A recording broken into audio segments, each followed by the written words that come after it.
ಸೀತಾಂ ದೇವೀಂ ರಾಮಕೃಷ್ಣಂ ಜಗದ್ಗುರುಂ ಪಾದಪದ್ಮೇ ತಯೋರ್ಶ್ರಿತ್ವಾ ಪ್ರಣಮಾಮಿ ಮುಹುರ್ಮುಹು. ರತ್ನಾಕರ ಧೌತಪದಾಂ ಹಿಮಾಲಯ ಕಿರೀಟಿನೀಂ ಬ್ರಹ್ಮ ರಾಜರ್ಷಿ ರತ್ನಾಢ್ಯಾಂ ವಂದೇ ಭಾರತ ಮಾತರಂ. ಎಲ್ಲ ಆದರಣೀಯ ದೇಶಭಕ್ತ ಬಂಧುಗಳಿಗೆ, ಮಾತಾ ಭಗಿನಿಯರಿಗೆ ಶ್ರದ್ಧಾಪೂರ್ವಕವಾದ ನಮಸ್ಕಾರಗಳು. ಕಳೆದ 3ನೇ ದಿನ ಇವತ್ತಿಗೆ ಸೋದರಿ ನಿವೇದಿತಾಳ ಜೀವನವನ್ನು ಅನಾವರಣ ಮಾಡಿಕೊಳ್ಳುವ ಪ್ರಯತ್ನ. ನನಗೆ ತುಂಬ ಸಲ ಕೆಲವೊಂದು ಸಲ ವಿಚಿತ್ರ ಅನಿಸುತ್ತೆ. ಯಾರ್ದಾದ್ರೂ ಜೀವನವನ್ನು ಮಾತಾಡ್ತಿರ್ಬೇಕಾದಾಗ ಕೆಲವರು ಕೇಳ್ತಾರೆ, ಸೋದರಿ ನಿವೇದಿತಾ ಮುಗಿಸಿದೆಯಾ ಅಂತ. ಇದು ಹಾಗೆ ನಾವೆಲ್ಲ ಮುಗಿಸೋದ್ರಲ್ಲೇ ಅರ್ಜೆಂಟ್ ಇದೆ ನಮಗೆ ಅಂತ. ವಿವೇಕಾನಂದರನ್ನು ಮುಗಿಸಿದೆಯಾ ಅಂತ. ನಾವು ಯಾರನ್ನು ಬಿಟ್ಟಿದ್ದೀವಿ ಹೇಳಿ, ಎಲ್ಲರನ್ನೂ ಮುಗಿಸಿದ್ದೀವಿ ಅಂತ. ಯಾರ್ಯಾರನ್ನು ನಾವು ಅನುಯಾಯಿಗಳಾಗಿ ನಾವು ನಮ್ಮವರು ಅಂತ ಹೇಳ್ಕೊಳ್ತೀವೋ ಅವರೆಲ್ಲರನ್ನೂ ಮುಗಿಸಿದ ಮೇಲೆ ಅನುಯಾಯಿಗಳಾಗೋದು ನಾವೆಲ್ಲ ಅಂತ. ಅದಕ್ಕೆ ತಮಾಷೆಗೂ ಸತ್ಯ, ತಮಾಷೆಗಾದರೂ ಸತ್ಯವೇ ಅದು. ಶಂಕರರು ಏನಿದ್ದಾರೋ ಅವರ ಅನುಯಾಯಿಗಳಿಗೆ ಪೂರ್ಣ ಅರ್ಥ ಆಗಲಿಕ್ಕೆ ಆಗಲೇ ಇಲ್ಲ ಅಂತ. ಅವರ ಅನುಯಾಯಿಗಳಿಗೆ ಗೊತ್ತಾಗಲಿಲ್ಲ. ರಾಮಾನುಜಾಚಾರ್ಯ ಏನಿದ್ದಾರೋ ಅವರ ಅನುಯಾಯಿಗಳಿಗೆ ಗೊತ್ತಾಗಲಿಲ್ಲ. ಮೊಹಮ್ಮದ್ ಪೈಗಂಬರ್ ಏನಿದ್ದಾರೋ ಅವರ ಅನುಯಾಯಿಗಳಿಗೆ ಪೂರ್ಣ ಗೊತ್ತಾಗಿರೋ ಡೌಟ್ ಇದೆ. ಜೀಸಸ್ ಕ್ರಿಸ್ಟ್ ಏನಿದ್ದಾರೋ ಜೀಸಸ್ ಕ್ರಿಸ್ಟನ್ ಪೂರ್ತಿ ಅವರು ಅರ್ಥಕೊಂಡಿರೋದು ಅನುಮಾನ ಇದೆ ಅಂತ. ಅನೇಕ ಬಾರಿ ಅವರವ್ರನ್ನ ಅರ್ಥೈಸ್ಕೊಳ್ಳೋರು ಬೇರೆ ಬೇರೆನೇ ಇದ್ದಾರೆ ಅಂತ. ಬಹಳ ಸುಂದರವಾದ ಘಟನೆ ಒಂದು ಹೇಳ್ತೀನಿ. ಇದಕ್ಕೆ ಕನೆಕ್ಟೆಡ್ ಅಲ್ಲ, ಆದರೆ ತುಂಬ ಚೆನ್ನಾಗಿದೆ. ರಾಮಕೃಷ್ಣ ಪರಮಹಂಸರ ಬಳಿ ಒಂದಷ್ಟು ಹುಡುಗರು ಬರ್ತಾರೆ. ಬಂದು ರಾಮಕೃಷ್ಣ ಪರಮಹಂಸರ ಹತ್ರ ಮಾತನಾಡ್ತಿರ್ಬೇಕಾದ್ರೆ, ಕ್ರಿಶ್ಚಿಯನ್ ಹುಡುಗರು, ರಾಮಕೃಷ್ಣ ಪರಮಹಂಸರು ಮಾತಾಡ್ತಾ ಹೇಳ್ತಾರೆ, ನನಗೆ ಯೇಸು ಕ್ರಿಸ್ತನ ದರ್ಶನ ಆಗಿದೆ ಅಂದ್ಬಿಡ್ತಾರೆ. ಈ ಹುಡುಗರಿಗೆ ಭಾಳ ವಿಚಿತ್ರ ಅನಿಸುತ್ತೆ. ಯೇಸು ಕ್ರಿಸ್ತ ಹೇಗಿದ್ದ ಅಂತ ಕೇಳಿದಾಗ ರಾಮಕೃಷ್ಣ ಕೇಳ್ತಾರೆ, ನೀ ಹೇಳು, ನಿಂಗೆ ಏನೇನು ಗೊತ್ತು ಯೇಸು ಕ್ರಿಸ್ತನ ಬಗ್ಗೆ ಅಂದಾಗ ಅವ್ರು ಯೇಸು ಕ್ರಿಸ್ತನ ವರ್ಣನೆ ಮಾಡ್ತಾರೆ. ಯೇಸು ಕ್ರಿಸ್ತನ ಮುಖ ಉದ್ದಕ್ಕಿತ್ತು, ಹಾಗಿತ್ತು, ಹೀಗಿತ್ತು ಅಂತೆಲ್ಲ ವರ್ಣನೆ ಮಾಡಿದಾಗ ರಾಮಕೃಷ್ಣ ಹೇಳ್ತಾರೆ, ನನಗೆ ಕಂಡು ಯೇಸು ಕ್ರಿಸ್ತನ ಮೂಗು ಚಪ್ಪಟೆ ಇತ್ತಲ್ಲ, ನೀವು ಉದ್ದಕ್ಕಿದೆ ಅಂತ ಹೇಳ್ತಿರಲ್ಲ ಅಂತಾರೆ ರಾಮಕೃಷ್ಣರು. ಈ ಹುಡುಗರಿಗೆ ಅನಿಸುತ್ತೆ ಹುಚ್ಚು ಇದು ಅಂತ, ನಿಜವಾಗ್ಲೂ ಹುಚ್ಚೇ ಇರಬೇಕು ಅಂತ. ಆದರೆ ಮೂಲ ಸಾಹಿತ್ಯಗಳಿಗೆ ಹೋಗಿ ಹುಡುಕಾಡಿದ ನಂತರ ಜೀಸಸ್ ಕ್ರೈಸ್ಟ್ನ ಮೂಗು ಚಪ್ಪಟ್ಟೆಯಾಗಿತ್ತು ಅನ್ನೋ ಉಲ್ಲೇಖ ನೋಡಿ ಗಾಬರಿಯಾಗಿಬಿಡ್ತಾರೆ ಅವರು. ಆಮೇಲೆ ಅಂದರೆ ಅನೇಕ ಬಾರಿ ನಾವು ಯಾರನ್ನು ಅನುಸರಿಸ್ತೀವೋ ಅವರನ್ನು ಅವರಿಗಿಂತ ಬೇರೆಯವರು ತುಂಬ ಚೆನ್ನಾಗಿ ಅರ್ಥ ಮಾಡ್ಕೊಳ್ತಿರ್ತಾರಂತ. ಹೀಗಾಗಿ ದೊಡ್ಡ ವ್ಯಕ್ತಿಗಳನ್ನು ಅರಿಯುವಾಗ ನಾವೆಲ್ಲ ನಮ್ಮದೇ ಒಂದು ದೃಷ್ಟಿಕೋನ ಏನಿದೆಯೋ ಅಷ್ಟಕ್ಕೆ ಮಾತ್ರ ನೋಡ್ಲಿಕ್ಕೆ ಸಾಧ್ಯ. ಅದಕ್ಕಿಂತ ವಿಸ್ತಾರವಾದ ಕಲ್ಪನೆ ಸಾಧ್ಯ ಆಗೋದು ಭಾಳ ಕಷ್ಟ. ವಿವೇಕಾನಂದರನ್ನು ನೋಡುವಾಗ ನಂಗೆ ತುಂಬ ಬಾರಿ ಅನಿಸುತ್ತೆ, ವಿವೇಕಾನಂದರನ್ನು ನೋಡು ಅಂತಂದರೆ ನನ್ನದೇ ಆದ ಒಂದಷ್ಟು ದೃಷ್ಟಿಕೋನ ಇದೆ, ಅದರಿಂದ ಆಚೆ ವಿವೇಕಾನಂದರು ನಂಗೆ ಅರ್ಥ ಆಗಲ್ಲ. ನೀವು ರಾಮಕೃಷ್ಣರನ್ನು ನೋಡುವಾಗ ನನ್ನದೇ ಆದ ಒಂದು ದೃಷ್ಟಿಕೋನ, ಅದರ ಆಚೆ ನನಗೆ ಅರ್ಥ ಆಗಲ್ಲ ಅಂತ. ಹಾಗಂತ ರಾಮಕೃಷ್ಣರು ನಾನು ನೋಡಿದ್ದೇ ಪರಿಪೂರ್ಣವಾ, ವಿವೇಕಾನಂದರು ನಾನು ನೋಡಿದ್ದೇ ಪರಿಪೂರ್ಣವಾ ಅಂದರೆ ಪರಿಪೂರ್ಣ ಅಲ್ಲ. ಇವತ್ತು ನಿವೇದಿತಾಳ ಕುರಿತಂತೆ ನಾನೇನು ಕಳೆದ 3 ದಿನಗಳಿಂದ ಅಥವಾ ಇವತ್ತು ಸೇರಿದಂತೆ 3 ದಿನಗಳ ಕಾಲ ಪ್ರಸ್ತುತಪಡಿಸೋ ಪ್ರಯತ್ನ ಮಾಡ್ತಿದ್ದೀನಿ. ಇದೇ ಪರಿಪೂರ್ಣ ಅಲ್ಲ. ನಿವೇದಿತಾಳನ್ನು ಕಾಣುವಂಥ ಇನ್ನೂ ಅನೇಕ ದೃಷ್ಟಿಕೋನಗಳಿರಬಹುದು. ನಾನು ನಿನ್ನೆ ಮಾತಾಡ್ತಾ ಹೇಳಿದ್ದೆ, ರಾಷ್ಟ್ರೀಯತೆಯ ಕುರಿತಂತೆ ನಿವೇದಿತಾಳ ಬಗ್ಗೆ ನಾನು ಹೇಳಿರೋದು ತುಂಬ ಸ್ವಲ್ಪ. ಇವತ್ತು ನಾನು ಇನ್ನು ಸ್ವಲ್ಪ ಆ್ಯಡ್ ಮಾಡ್ತೀನಿ ಅದಕ್ಕೆ.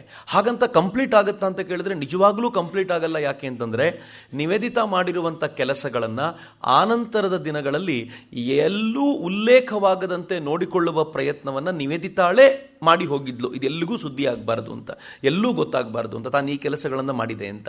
ಒಂದಷ್ಟು ಕೆಲಸಗಳು ಗೊತ್ತಾಗಬಾರ್ದು ಅಂತಾನೇ ಮಾಡಿದ್ದು, ಇನ್ನೊಂದಷ್ಟು ಕೆಲಸಗಳು ಮಾಡಿದ ನಂತರ ಗೊತ್ತಾಗದೇ ಇರೋ ಥರ ಮಾಡಿಕೊಳ್ಳಲಾಯಿತು. ಮತ್ತೊಂದಷ್ಟು ಕೆಲಸನ ಪುಣ್ಯಾತ್ಮರ ನಾವು ಸ್ಪ್ರೆಡ್ ಆಗದೆ ಇರೋ ಥರ ಮಾಡಿಟ್ವಿ. ನಾವು ಭಾರತೀಯರೇನು ಕಡಿಮೆ ಅಲ್ಲ, ಭಾರಿ ಗ್ರೇಟ್ ನಾವು. ಯಾವ ಥರದ್ದು ಅಂತಂದರೆ ನನಗೀಗಲೂ ಅನಿಸುತ್ತೆ, ನಾನು ಇವತ್ತೂ ಕೂಡ ನಿಮ್ಮ ಎದುರುಗಳೇ ನಿವೇದಿತಾಳ ಒಂದಷ್ಟು ಸಾಹಸಮಯ ಕಾರ್ಯಗಳನ್ನು ಪ್ರಸ್ತುತಪಡಿಸ್ತೀನಿ. ಇಷ್ಟು ಸಾಹಸಮಯ ಕಾರ್ಯಗಳನ್ನು ನೋಡಿದ ನಂತರ ಅಥವಾ ಕೇಳಿದ ನಂತರ ನಿಮಗೆ ಗೊತ್ತಿರುವ ಫ್ರೀಡಮ್ ಫೈಟರ್ ಹೆಸರು ಹೇಳಿ ಅಂತಂದರೆ ಅನುಮಾನಕ್ಕೆಡೆ ಇಲ್ಲದಂತೆ ಸೋದರಿ ನಿವೇದಿತಾಳ ಹೆಸರು ಲಿಸ್ಟ್ನಲ್ಲಿ ಮೊದಲನೇ ಪುಟದಲ್ಲಿ ಮೊದಲನೇದಾಗೆ ಬರಬೇಕು.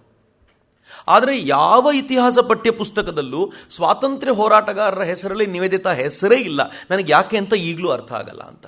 ನಿವೇದಿತಾಳನ್ನು ಈ ದೇಶ ಕಂಡಂಥ ಒಂದು ಶ್ರೇಷ್ಠ ಲೀಡರ್ ಅಂತ ಭಾವಿಸೋದಾದರೆ, ನಾಯಕಿ ಅಂತ ಭಾವಿಸೋದಾದರೆ, ಅವಳಿಗಿದ್ದ ಒಂದು ಅದ್ಭುತವಾದ ಗುಣ, ನಾಯಕರಿಗೆ ಇರಬಹುದಾಗಿರುವಂಥ ಒಂದು ಶ್ರೇಷ್ಠವಾದ ಗುಣ ಅದು ಯಾವುದು ಅಂತಂದರೆ, ಎಲ್ಲರನ್ನೂ ಕೂಡ ಯಾರು ಇವರು ಅವರು ಎನ್ನುವ ಭೇದವಿಲ್ಲದೆ ಎಲ್ಲರೂ ಯಾರೊಬ್ಬರ ಹತ್ರ ಆದರೂ ಬರ್ಲಿಕ್ಕೆ ಸಾಧ್ಯ ಆದರೆ ಅದು ನಾಯಕತ್ವದ ಗುಣ. ಸ್ವಾಮಿ ವಿವೇಕಾನಂದರು ಹೇಳ್ತಾರೆ, ಎಲ್ಲರೂ ತಮಗಿರುವ ಕಾಮನ್ ಗ್ರೀಫನ್ನು, ಕಾಮನ್ ನೋವನ್ನು ಹಂಚಿಕೊಳ್ಳಕ್ಕೆ ಯಾರ ಹತ್ರ ಹೋಗ್ತಾರೋ ಅವರು ಲೀಡರು ಅಂತ. ಆದರೆ ನಮ್ಮ ಲೀಡರ್ಶಿಪ್ ಹೇಗಿದೆ ಗೊತ್ತಾ? ನಾವೆಲ್ಲ ಜಾತಿಯ ಹೆಸರನ್ನ ಲೀಡರ್ಶಿಪ್ ಮಾಡ್ಕೊಂಡ್ಬಿಡ್ತೀವಿ. ತುಂಬ ಜನ ಲೀಡರ್ಗಳು ನೋಡಿ ಅವರವ್ರ ಜಾತಿಯ ಹೆಸರುಗಳನ್ನು ಲೀಡರ್ ಆಗಿಬಿಡ್ತಾರೆ. ನಾವು ಲೀಡರ್ ಆಗಲಿಕ್ಕೆ ನಮಗೆ ಪ್ರಾಂತಗಳನ್ನು ಒಡಿಬೇಕು, ಆಗ ಮಾತ್ರ ಲೀಡರ್ ಆಗಲಿಕ್ಕೆ ಸಾಧ್ಯ. ನೀವು ಆರ್ಯ ಮತ್ತು ದ್ರವಿಡ ಅನ್ನುವಂಥ ಭೇದವನ್ನು ತರಲಿಲ್ಲ ಅಂತಂದರೆ ದಕ್ಷಿಣದಲ್ಲಿ ಅನೇಕರು ಲೀಡರ್ಗಳೇ ಅಲ್ಲ. ನೀವು ಕರ್ನಾಟಕ ಮತ್ತು ಕೇರಳ ಅಥವಾ ಕರ್ನಾಟಕ ಮತ್ತು ತಮಿಳುನಾಡು ಅನ್ನುವಂಥ ವಿಚಾರವನ್ನು ತಗೊಂಬರಲಿಲ್ಲ ಅಂತಂದರೆ ಅನೇಕರು ಲೀಡರೇ ಅಲ್ಲ. ನೀವು ಹಿಂದೂ ಮತ್ತು ಮುಸ್ಲಿಂ ಅನ್ನೋ ವಿಚಾರವನ್ನು ತರದೇ ಹೋದರೆ ಆ ಕಡೆ ಮುಸಲ್ಮಾನರಲ್ಲೂ ಅನೇಕರು ಲೀಡರ್ ಅಲ್ಲ, ಈ ಕಡೆ ಹಿಂದೂಗಳಲ್ಲೂ ಕೆಲವರು ಲೀಡರ್ ಅಲ್ಲ. ಒಟ್ಟಲ್ಲಿ ಅವರಿಗೆ ಭೇದವನ್ನು ಉತ್ಪಾದನೆ ಮಾಡಿ ಲೀಡರ್ ಆಗಬೇಕು. ಆದರೆ ಭೇದವನ್ನು ಉತ್ಪಾದನೆ ಮಾಡದೆ ತಾವು ಎಲ್ಲರನ್ನೂ ಜೊತೆಗೂಡಿಸುವ ಪ್ರಯತ್ನದಲ್ಲಿದ್ದು ಎಲ್ಲರೂ ಸಮಾನವಾಗಿ ಬರ್ತಾರೆ ಅಂತಂದರೆ ಅದು ಮಾತ್ರ ಲೀಡರ್ಶಿಪ್ನ ಅದ್ಭುತವಾದ ಗುಣ. ಭಾರತ ಅದನ್ನೇ ಹೇಳಲಿಕ್ಕೆ ಸಾಧ್ಯ ಆಗಿದ್ದು ಅಂತ. ನಿವೇದಿತಾಗೆ ಅಂಥದ್ದೊಂದು ಅದ್ಭುತವಾದ ಲೀಡರ್ಶಿಪ್ ಇತ್ತು.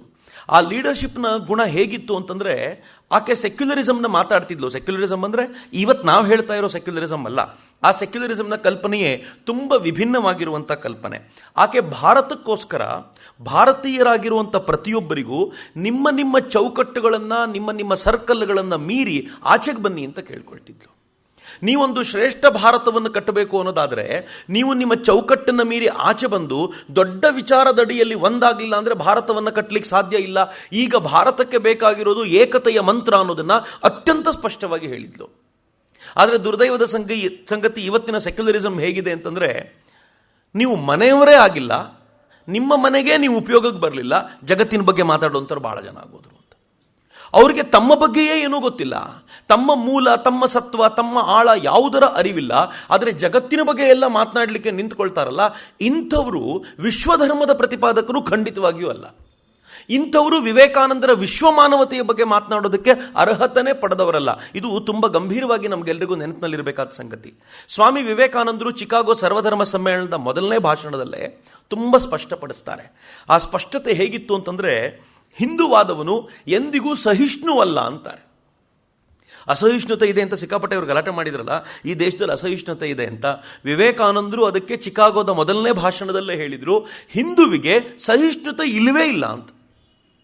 ಹಾಗಂತ ಅಸಹಿಷ್ಣುವ? ವಿವೇಕಾನಂದರು ಹೇಳ್ತಾರೆ, ಸಹಿಷ್ಣುತೆ ಅಂದರೆ ಅರ್ಥ ಏನು ಗೊತ್ತಾ, ನೀನು ಸರಿ ಇಲ್ಲ, ಆದರೂ ಏನು ಮಾಡೋದು, ಸಹಿಸ್ಕೊಳ್ತೀನಿ ಅಂತ ಹೇಳೋದು ಸಹಿಷ್ಣುತೆ ಅಂತ. ಆದರೆ ಹಿಂದೂ ಹೇಳ್ತಾನೆ, ನೀನು ಸರಿ, ನಾನು ಸರಿ, ಎಲ್ಲರೂ ಸೇರೋದು ಒಂದೇ ಭಗವಂತನನ್ನ ಅನ್ನೋ ಕಾರಣಕ್ಕೋಸ್ಕರ ನಿನ್ನನ್ನು ಒಪ್ಪಿಕೊಳ್ತೇನೆ ಹೊರತು ನಿನ್ನೊಂದಿಗೆ ಸಹಿಷ್ಣುತೆಯ ಮಾತೇ ಇಲ್ಲ ನನಗೆ ಅಂತ ಸ್ವಾಮಿ ವಿವೇಕಾನಂದರು ಸಹಿಷ್ಣುತೆಯ ವ್ಯಾಖ್ಯಾನ ಕೊಡ್ತಾರಲ್ಲ, ಏನು ಸುಂದರವಾದ ವ್ಯಾಖ್ಯಾನ ಅಂತ. ಇದು ಭಾರತೀಯತೆಯ ಕಲ್ಪನೆ. ಭಾರತೀಯತೆ ಅಥವಾ ಹಿಂದೂ ಧರ್ಮ ಜಗತ್ತಿನ ಎಲ್ಲರನ್ನೂ ಒಪ್ಪಿಕೊಂಡು ನಡೆಯುತ್ತೆ. ಧರ್ಮ ಮತ್ತು ಮತಕ್ಕಿರುವಂಥ ಒಂದು ವ್ಯತ್ಯಾಸದ ಸೂಕ್ಷ್ಮ ವ್ಯತ್ಯಾಸವನ್ನು ಬಹುಶಃ ನಾವೆಲ್ಲರೂ ಈ ಸಂದರ್ಭದಲ್ಲಿ ಗಮನಿಸಬೇಕು. ಇಲ್ಲಿದ್ದವರಿಗೆಲ್ಲರಿಗೂ ಗೊತ್ತಿರುವಂಥ ಸಂಗತಿಯ ನೆನಪಿಸ್ಕೊಡ್ತೀನಿ ಅಷ್ಟೇ. ಮತ ಅನ್ನೋದು ಒಂದು ಮಾರ್ಗ. ಶಂಕರಾಚಾರ್ಯರದು ಒಂದು ಮತ, ಅದು ಅದ್ವೈತವಾಗಿತ್ತು. ರಾಮಾನುಜಾಚಾರ್ಯರದು ಒಂದು ಮತ, ಅದು ವಿಶಿಷ್ಟಾದ್ವೈತವಾಗಿತ್ತು. ಮಧ್ವಾಚಾರ್ಯರದು ಒಂದು ಮತ, ಅದು ದ್ವೈತವಾಗಿತ್ತು. ಹೀಗೆ ಬೇರೆ ಬೇರೆ ಮತಗಳು, ಭಿನ್ನ ಭಿನ್ನ ಮಾರ್ಗಗಳನ್ನು ಮತ ಅಂತ ಕರೆದ್ವಿ. ಆದರೆ ಧರ್ಮ ಅಂದರೆ ಏನು ಗೊತ್ತೇನು? ಈ ಎಲ್ಲ ಮತಗಳೂ ಸತ್ಯ ಅಂತ ಹೇಳಿದರೆ ಅದು ಧರ್ಮ ಆಗತ್ತೆ ಅಂತ. ಮತ ಏನು ಮಾಡುತ್ತೆ? ನಾನು ಮಾತ್ರ ಸತ್ಯ, ಬೇರೆ ಯಾವುದೂ ಸತ್ಯ ಅಲ್ಲ ಅಂತ ಹೇಳುತ್ತೆ. ಯಾರು ಅದ್ವೈತವಾದಿಯೋ ಅವನು ಹೇಳ್ತಾನೆ ದ್ವೈತ ಸುಳ್ಳು, ಅದ್ವೈತ ಮಾತ್ರ ಸತ್ಯ ಆಗಿರಬೇಕು, ಅದ್ವೈತದ ಮಾರ್ಗದಿಂದ ಬಂದರೆ ಮಾತ್ರ ಪರಮ ಸತ್ಯವನ್ನು ಅರಿತುಕೊಳ್ಳಲಿಕ್ಕೆ ಸಾಧ್ಯ, ಸುಳ್ಳಲ್ಲ ಅದು, ಕರೆಕ್ಟ್, ಅವನು ಹೇಳಿದ ಸತ್ಯ. ಹಾಗಂತ ದ್ವೈತವಾದಿ ಹೇಳ್ತಾನಲ್ಲ, ನಾನು ಹೋಗಿದ್ದಾರಿಯೇ ಸತ್ಯ, ಅದ್ವೈತ ಸುಳ್ಳು, ಅವನದ್ದೂ ಸುಳ್ಳಲ್ಲ, ಅದು ಸತ್ಯ. ಆದರೆ ಇದು ಯಾವಾಗ ಅರ್ಥ ಆಗುತ್ತೆ ಅಂತಂದರೆ, ನೀವು ಆಯಾ ಮಾರ್ಗದಲ್ಲಿ ನಿಂತ್ಕೊಂಡು ನೋಡಿದ್ರೆ ಗೊತ್ತಾಗಲ್ಲ. ಧರ್ಮ ಮಾರ್ಗದಲ್ಲಿ ಎತ್ತರಕ್ಕೆ ಬರಬೇಕು, ಡ್ರೋನ್ ಕ್ಯಾಮ್ರಾದಲ್ಲಿ ನೋಡಬೇಕು ಅಂತ. ಈ ಡ್ರೋನ್ ಕ್ಯಾಮ್ರಾ ಎಲ್ಲವನ್ನೂ ನೋಡುತ್ತಲ್ಲ, ಈ ಟ್ರ್ಯಾಕ್ನಲ್ಲಿ ಓಡ್ತಾ ಇರೋರಿಗೆ ನನ್ನ ಟ್ರ್ಯಾಕೇ ಸರಿ ಅನ್ನಿಸ್ತಿರುತ್ತೆ. ಈ 100 ಮೀಟ್ರು, 200 ಮೀಟ್ರು, 400 ಮೀಟ್ರ್ ಓಡ್ತಾರೆ, ಅವರವ್ರ ಟ್ರ್ಯಾಕೇ ಸರಿ, ಅವರವ್ರ ಟ್ರ್ಯಾಕ್ ಅಷ್ಟೇ ಗಮನದಲ್ಲಿರುತ್ತೆ. ಆದರೆ ಡ್ರೋನ್ ಕ್ಯಾಮರಾ ಮೇಲೆ ಬಿಟ್ಟಾಗ ಎಲ್ಲ ಟ್ರ್ಯಾಕ್ಗಳು ಒಂದೇ ಥರ ಇವೆ, ಎಲ್ಲರೂ ಓಡ್ಬೋದು ಅಂತ, ಇದರಲ್ಲೇನು ವಿಶೇಷ ಇಲ್ಲ ಅಂತ. ಧರ್ಮ ಅನ್ನೋದು ಡ್ರೋನ್ ಕ್ಯಾಮ್ರಾ ಥರ ಮೇಲೆ ನಿಂತ್ಕೊಂಡು ಎಲ್ಲವನ್ನೂ ನೋಡಿ ಎಲ್ಲವೂ ಸತ್ಯ ಅಂತ ಹೇಳುತ್ತೆ. ಹಿಂದೂವನ್ನು ಅದಕ್ಕೆ ಧರ್ಮ ಅಂತ ಕರೀತಾರೆ. ಯಾಕೆ ಅಂತಂದರೆ ಎಲ್ಲ ಮತಗಳು ಒಂದೇ ಭಗವಂತನ ಕಡೆ ಕರ್ಕೊಂಡು ಹೋಗ್ತವೆ ಅನ್ನುವಂಥ ಶ್ರೇಷ್ಠ ಸರ್ವಪಂಥ ಸಮಭಾವದ ಚಿಂತನೆ ಇತ್ತಲ್ಲ, ಇದು ಭಾರತದಲ್ಲಿ ಹಾಸು ಹೊಕ್ಕಾಗಿರುವಂಥದ್ದು. ಇದರ ಎಳೆಯ ಸೂಕ್ಷ್ಮತೆಯನ್ನ ವಿವೇಕಾನಂದರು ಏನು ನಿವೇದಿತ ತಿಳಿಸ್ಕೊಟ್ಟಿದ್ರು, ನಿವೇದಿತ ಅದನ್ನು ಸ್ಪಷ್ಟವಾಗಿ ಅರಿದು ಕೊಡ್ತಿದ್ಲು. ಅವಳದನ್ನ ಸ್ಪಿರಿಚುಯಲಿ ಅರ್ಥ ಮಾಡ್ಕೊಂಡಿದ್ಲು ಸರಿ, ಆದರೆ ಅದನ್ನ ರಾಷ್ಟ್ರೀಯತೆಗೆ ಹೊಂದಾಣಿಕೆ ಮಾಡ್ಕೊಂಡು ಹೇಳ್ತಿದ್ಲಲ್ಲ. ಒಬ್ಬ ಲೇಖಕ ಇದ್ದಾನೆ, ಹೆನ್ರಿ ನ್ಯಾವಿಸನ್ ಅಂತ. ಹೆನ್ರಿ ನ್ಯಾವಿಸನ್ ಆಕೆಯ ಬಗ್ಗೆ ಮಾತನಾಡ್ತಾ ಹೇಳ್ತಾನೆ, ನನಗೆ ಆಕೆ ಫಿಲಾಸಫರ್ ಆಗಿ ಆಕೆ ಎಷ್ಟರ ಮಟ್ಟಿಗೆ ದೇವರನ್ನ ಕುಡಿದಿದ್ದಾಳೋ ಗೊತ್ತಿಲ್ಲ. ಹೆನ್ರಿ ನ್ಯಾವಿಸನ್ ಮಾತು ಎಷ್ಟು ಚೆನ್ನಾಗಿದೆ ನಿವೇದಿತಾ ಬಗ್ಗೆ. ಫಿಲಾಸಫರ್ ಆಗಿ ಸಿಸ್ಟರ್ ನಿವೇದಿತಾ ಎಷ್ಟು ದೇವರನ್ನ ಕುಡಿದಿದ್ದಾಳೋ ಗೊತ್ತಿಲ್ಲ, ಆದರೆ ಪೊಲಿಟಿಕಲ್ ಆಕ್ಟಿವಿಸ್ಟ್ ಆಗಿ ಭಾರತವನ್ನಂತೂ ಚೆನ್ನಾಗಿ ಕುಡಿದಿದ್ದಾಳೆ ಅಂತ. ಭಾರತವನ್ನ ಸವಿದು ಬಿಟ್ಟಿದ್ದಾಳವಳು ಅಂತ. ಆಕೆ ಮಾತಾಡಿದ್ರೆ ಭಾರತ ಹೊಮ್ತಿತ್ತು ಅಂತ. ಸಾಕ್ಷಾತ್ ಭಾರತಿ.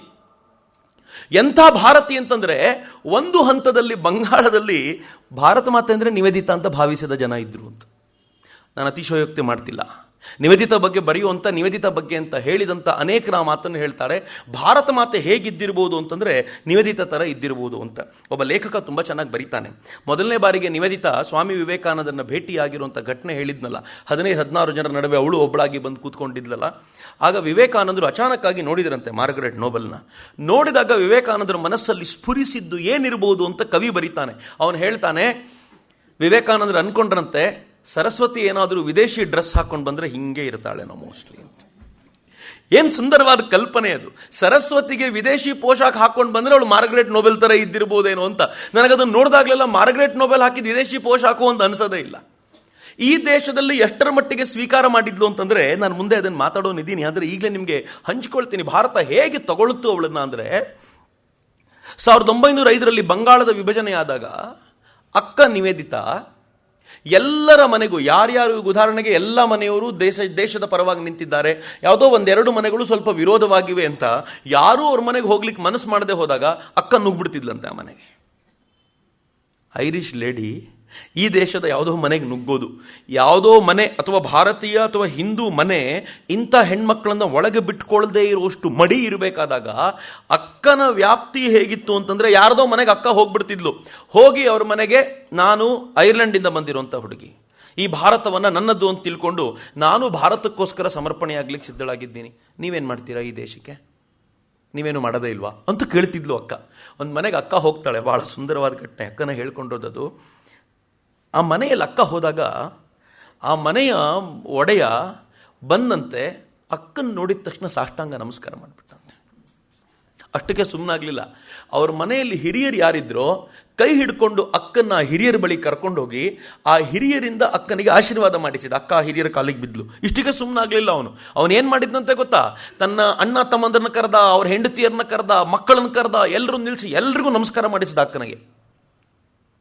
ಅಷ್ಟಕ್ಕೆ ಸಮಾಧಾನ ಆಗಲಿಲ್ಲ ಅವನಿಗೆ. ತಾನು ಪೂಜೆ ಮಾಡುವಂಥ ದೇವರ ಕೋಣೆಗೆ ಅಕ್ಕನನ್ನು ಕರ್ಕೊಂಡು ಹೋಗಿ ನಿಲ್ಲಿಸಿ ಅಕ್ಕನಿಗೆ ಪೂಜೆ ಮಾಡುವಂತೆ ಕೇಳಿಕೊಂಡಂತ. ನನಗಿದನ್ನು ಓದಿದಾಗ ಅನ್ನಿಸ್ತು, ಮೈ ಗಾಡ್, ಭಾರತ ಅಕ್ಕನನ್ನು ಸ್ವೀಕಾರ ಮಾಡುತ್ತೋ ಇಲ್ಲೋ ಅನ್ನೋ ಟೆನ್ಷನಲ್ಲಿದ್ದರು ವಿವೇಕಾನಂದರು ಮೊದಲ ಬಾರಿಗೆ ಅಕ್ಕನನ್ನು ಕರ್ಕೊಂಡು ಬಂದಾಗ ಆಕೆಯನ್ನ ಇಂಟೆಲೆಕ್ಚುಯಲ್ ಪ್ಲಾಟ್ಫಾರ್ಮ್ ಅಲ್ಲಿ ನಿಲ್ಲಿಸಿ, ನಾನು ಕರ್ಕೊಂಡು ಬಂದಿರೋದು ಆರ್ಡಿನರಿ ಹೆಣ್ಣು ಮಗಳಲ್ಲ, ತುಂಬಾ ಕ್ಲೆವರ್, ತುಂಬಾ ಬುದ್ಧಿವಂತೆ, ಭಾರತೀಯತೆ ಬಗ್ಗೆ ಹಿಂದುತ್ವದ ಬಗ್ಗೆ ಚೆನ್ನಾಗಿ ಮಾತಾಡ್ತಾಳೆ ಅಂತ ಇಂಟೆಲೆಕ್ಚುಯಲ್ ಪ್ಲಾಟ್ಫಾರ್ಮ್ ಅಲ್ಲಿ ತೋರಿಸಬೇಕು ಅಂತ ತುಡಿತಾ ಇತ್ತು ಅವರಿಗೆ. ಆದರೆ ಅವಳು ಬರೀ ಇಂಟೆಲೆಕ್ಚುಯಲ್ ಪ್ಲಾಟ್ಫಾರ್ಮ್ಗೆ ಆಗಬಾರ್ದು, ಸಾಮಾನ್ಯ ಜನತೆಗೂ ಒಪ್ಪಿಗೆ ಆಗಬೇಕು. ಇಂಟೆಲೆಕ್ಚುಯಲ್ ಪ್ಲಾಟ್ಫಾರ್ಮ್ಗೆ ಒಪ್ಪಿಗೆ ಆಗಬೇಕು ಅಂತಂದ್ರೆ ಬೌದ್ಧಿಕ ಸಾಮರ್ಥ್ಯ ಚೆನ್ನಾಗಿದ್ರೆ ಸಾಕು. ಆದರೆ ಸಾಮಾನ್ಯ ಜನತೆಗೆ ಹೋಗಬೇಕು ಅಂದ್ರೆ ಹೃದಯ ಚೆನ್ನಾಗಿರಬೇಕು. ಈ ಹೃದಯ ಇರುವಂತ ಈ ಹೆಣ್ಮಗಳನ್ನ ಈ ಜನ ಒಪ್ಕೊಳ್ಳಿಲ್ಲ ಅಂತಂದ್ರೆ ಕರ್ಕೊಂಬಂದಿದ್ದು ವ್ಯರ್ಥ ಆಗ್ಬಿಡುತ್ತಲ್ಲ ಅನ್ನೋ ಟೆನ್ಷನ್ ಅಲ್ಲಿ ಸ್ವಾಮಿ ವಿವೇಕಾನಂದರು ಏನ್ ಮಾಡ್ತಾರೆ ಗೊತ್ತಾ, ಅವ್ರು ತಮಗೆ ತಾವೇ ಸಮಾಧಾನ ಮಾಡ್ಕೊಳ್ತಿರ್ತಾರೆ. ಅವಳನ್ನ ಶಾರದಾ ಮಾತೆ ಹತ್ರ ಕರ್ಕೊಂಡು ಹೋಗ್ತಾರೆ. ತುಂಬಾ ಸುಂದರವಾದ ಘಟನೆ ಅದು. ಶಾರದಾ ಮಾತೆ ಹತ್ರ ಕರ್ಕೊಂಡು ಹೋದ್ರೆ ಶಾರದಾ ಮಾತೆ ನಿವೇದಿತಾಳನ್ನ ಪಕ್ಕದಲ್ಲಿ ಕೂರಿಸ್ಕೊಂಡು ನನ್ನ ಮಗಳು ಬಂದಿದ್ದಾಳೆ ಅಂತ ಕೆನ್ನೆ ಸವರಿ ಮುಟ್ಟಿದ್ರು ಒಂದ್ಸಲ. ಅದು ಹೆಂಗಿತ್ತು ಅಂತಂದ್ರೆ, ಈಕೆನೂ ಭಾವಪೂರ್ಣರಾಗಿ ಹೋಗಿದ್ಲು, ಅಲ್ಲಿ ತಾಯಿಯೂ ಭಾವಪೂರ್ಣರಾಗಿದ್ಲು. ಇವರಿಬ್ಬರು ನೋಡಿ ವಿವೇಕಾನಂದರಿಗೆ ಎಂಥ ಸಮಾಧಾನ ಆಯಿತು ಅಂದರೆ, ಸ್ವಾಮೀಜಿ ಎಷ್ಟು ಸಮಾಧಾನ ಮಾಡ್ಕೊಳ್ತಾರೆ ಗೊತ್ತಾ. ನಿವೇದಿತಾಗಿ ಹೇಳ್ತಾರೆ, ಇನ್ನಿಡೀ ದೇಶ ಒಪ್ಕೊಳ್ಳದೆ ಹೋದ್ರೂ ಪರವಾಗಿಲ್ಲ, ನಾನು ತಲೆ ಕೆಡಿಸ್ಕೊಳ್ಳಲ್ಲ, ಶಾರದಾ ಮಾತೆ ಒಪ್ಕೊಂಡ್ರಲ್ಲ ಸಾಕು ನನಗೆ, ಬಾ ಅಂತ ಕರ್ಕೊಂಡು ಹೋಗ್ತಾರೆ. ಅಂದರೆ ತಮಗೆ ತಾವೇ ಸಮಾಧಾನ ಮಾಡ್ಕೊಳ್ಳೋದು. ಮುಂದೊಂದು ದಿನ ದೇಶ ಒಪ್ಕೊಳ್ಳಿಲ್ಲ ಅಂತಂದರೆ ಅವಾಗ ಹೇಳ್ಕೊಳ್ಬೋದಲ್ಲ, ಶಾರದಾ ಮಾತೆ ಒಪ್ಕೊಂಡಿದ್ದಾರೆ ತಾನೆ, ನೀನೇನು ತಲೆ ಕೆಡಿಸ್ಕೊಬೇಡ ಬಾ ಅಂತ ಹೇಳಬೇಕು ಅಂತ ಅವರು ತಮಗೆ ತಾವೇ ಅಷ್ಟು ಸಮಾಧಾನ ಮಾಡ್ಕೊಳ್ತಿದ್ರು. ಹಾಗೇನಾದರೂ ವಿವೇಕಾನಂದರು ಇವಳಿಗೆ ಈ ದೇಶ ಈ ಥರದ ಅಕ್ಸೆಪ್ಟೆನ್ಸ್ ಕೊಡುವಾಗ ಬದುಕಿದ್ದಿದ್ರೆ ಹೇಗಿದ್ದಿರ್ಬೋದು, ಅವ್ರ ಆನಂದ ಹೇಗಿರ್ತಿದ್ದಿರ್ಬೋದು ಅಂತ ಊಹಿಸ್ಕೊಳ್ಳಿ ಅಂತ. ತನ್ನ ಆ ಶಿಷ್ಯೆ ತನ್ನ ಮಾನಸ ಪುತ್ರಿ, ತನ್ನ ಆಧ್ಯಾತ್ಮಿಕ ಪುತ್ರಿ, ಸ್ಪಿರಿಚುವಲ್ ಡಾಟರ್ ಅಂತ ಕರೀತಾ ಇದ್ರು. ಆ ಸ್ಪಿರಿಚುವಲ್ ಡಾಟರು ಕಾಳಿಯ ಬಗ್ಗೆ ಮಾತನಾಡುವಾಗ ಕೊನೆ ಬೆಂಚ್ನಲ್ಲಿ ಕೂತ್ಕೊಂಡು ವಿವೇಕಾನಂದರು ಉದ್ಗರಿಸ್ತಾ ಅಂತ ಎಷ್ಟು ಖುಷಿ ಪಡ್ತಾ, ಆಮೇಲೆ ಸಾರೋಟ್ನಲ್ಲಿ ಹೋಗ್ಬೇಕಾದಾಗ ಅವಳಿಗೆ ಎಲ್ಲೆಲ್ಲಿ ತಿದ್ದಬೇಕು ಅಲ್ಲೆಲ್ಲ ತಿದ್ದುತ್ತಾ, ಎಲ್ಲೆಲ್ಲಿ ಸರಿ ಮಾಡ್ಕೋಬೇಕು ಅಂತ ಹೇಳ್ಕೊಳ್ತಾ ಹೋಗ್ಬೇಕಾದಾಗ ಏನು ಆನಂದದಲ್ಲಿರ್ತಿದ್ರು. ಇಂಥ ಘಟನೆಗಳನ್ನು ಕೇಳಿದ್ರೆ ಎಷ್ಟು ಆನಂದ ಆಗಿರ್ಬೋದಿತ್ತು.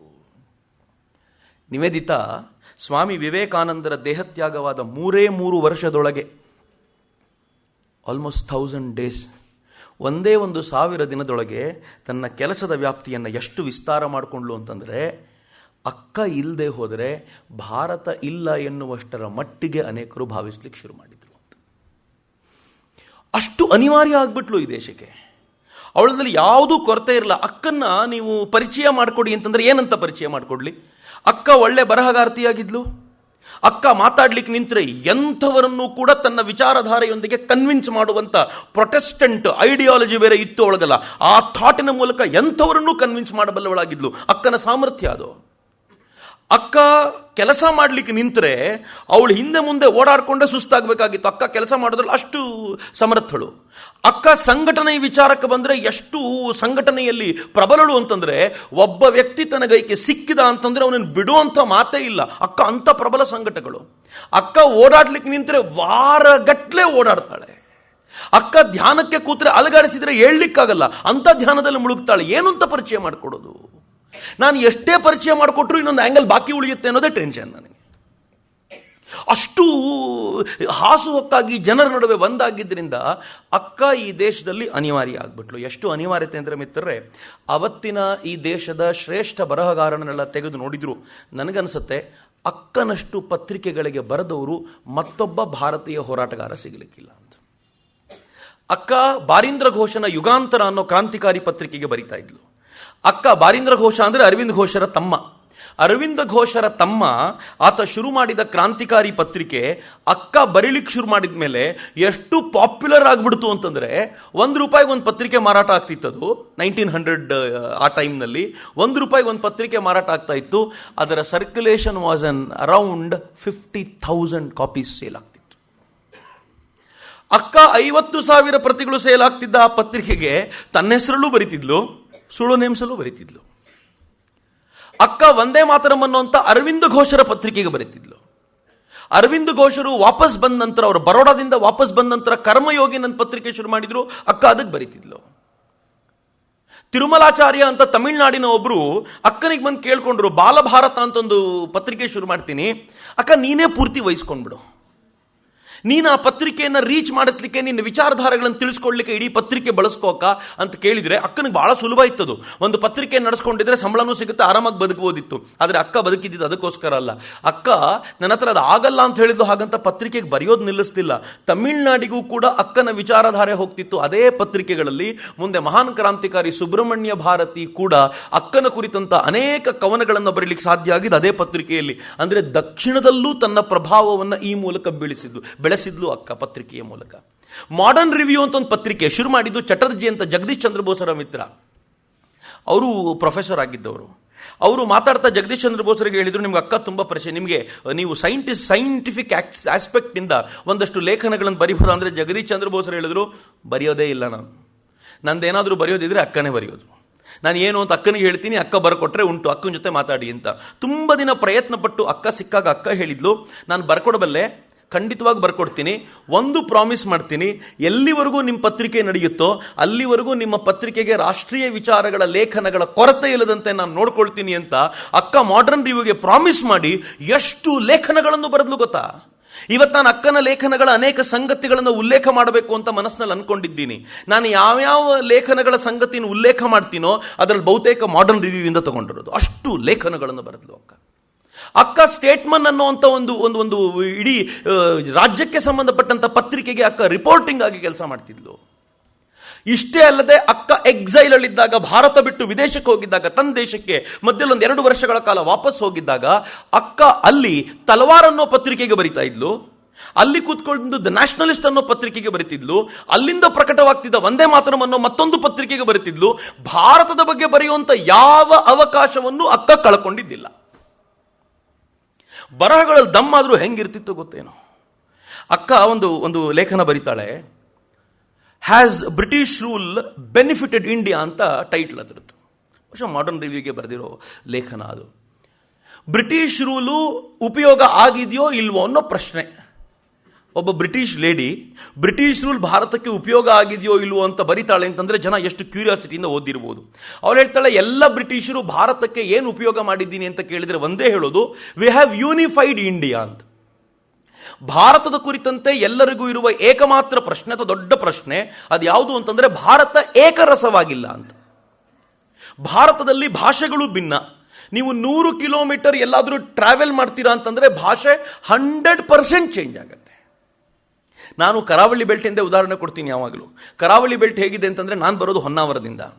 ನನ್ನ ಹೊನ್ನಾವರದ ಭಾಗದಿಂದ ನೀವು ಭಟ್ಕಳ ದಾಟುವವರೆಗೂ ಕೊಂಕಣಿಯೇ ಕೊಂಕಣಿ.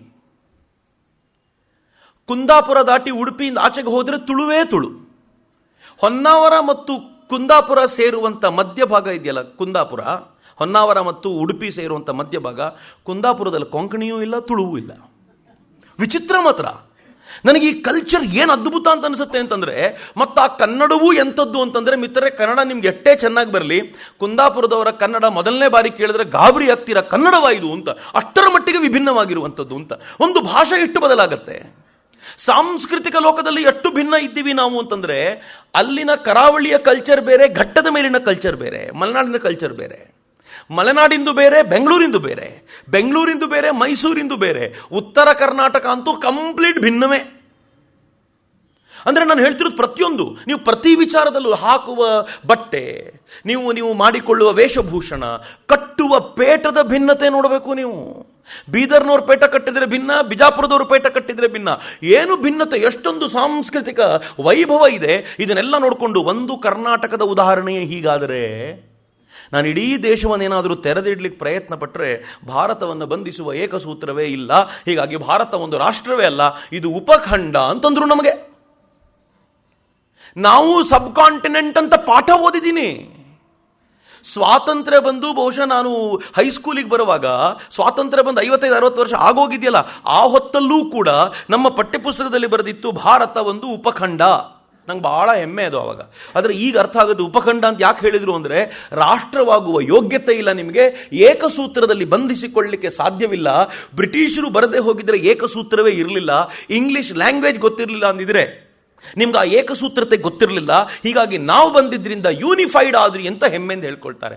ಅಕ್ಕ ಹೇಳ್ತಾಳೆ, ಫೈನ್, ಯೂನಿಫೈಡ್ನ ಮಾತಾಡೋದೇ ಆದರೆ ನೀವು ಯೂನಿಫೈಡ್ ಅಂತ ಕರಿಬೇಡಿ, ಯುರೋಪಿಯನೈಸ್ ಮಾಡಿದ್ವಿ ಅಂತ ಹೇಳಿದ್ರೆ ಒಪ್ಕೊಳ್ಬೋದು. ಅದನ್ನು ಮಾಡಿದ್ದೀರಿ ನೀವು ಚೆನ್ನಾಗಿ.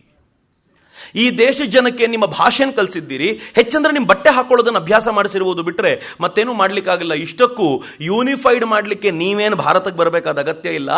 ಭಾರತೀಯರಷ್ಟು ಯೂನಿಫೈ ಆಗುವಂತ ತಾಕತ್ತು ನಿಮಗಿದೆಯಾ ಅಂತ ನೋಡಬೇಕು ಅಂತ ಅಕ್ಕ ಏನು ಉದಾಹರಣೆ ಕೊಡ್ತಾಳೆ ಗೊತ್ತಾ? ಸಮ್ಟೈಮ್ಸ್ ಇದ್ರ ಮೇಲೆ ಕ್ವೆಶನ್ಸ್ ಇರ್ಬೋದು, ಬಟ್ ಉದಾಹರಣೆ ಬಹಳ ಸುಂದರವಾದ. ಅಕ್ಕ ಹೇಳ್ತಾಳೆ, ಒಂದು ಕಾಲದಲ್ಲಿ ಭಾರತದಲ್ಲಿ ಗೋಮಾಂಸ ಭಕ್ಷಣೆ ಇತ್ತು. ವೇದ ಕಾಲದ ಕಲ್ಪನೆಗಳನ್ನು ತೆಗೆದುಕೊಂಡು ಮಾತನಾಡಬಹುದು ಅಕ್ಕ.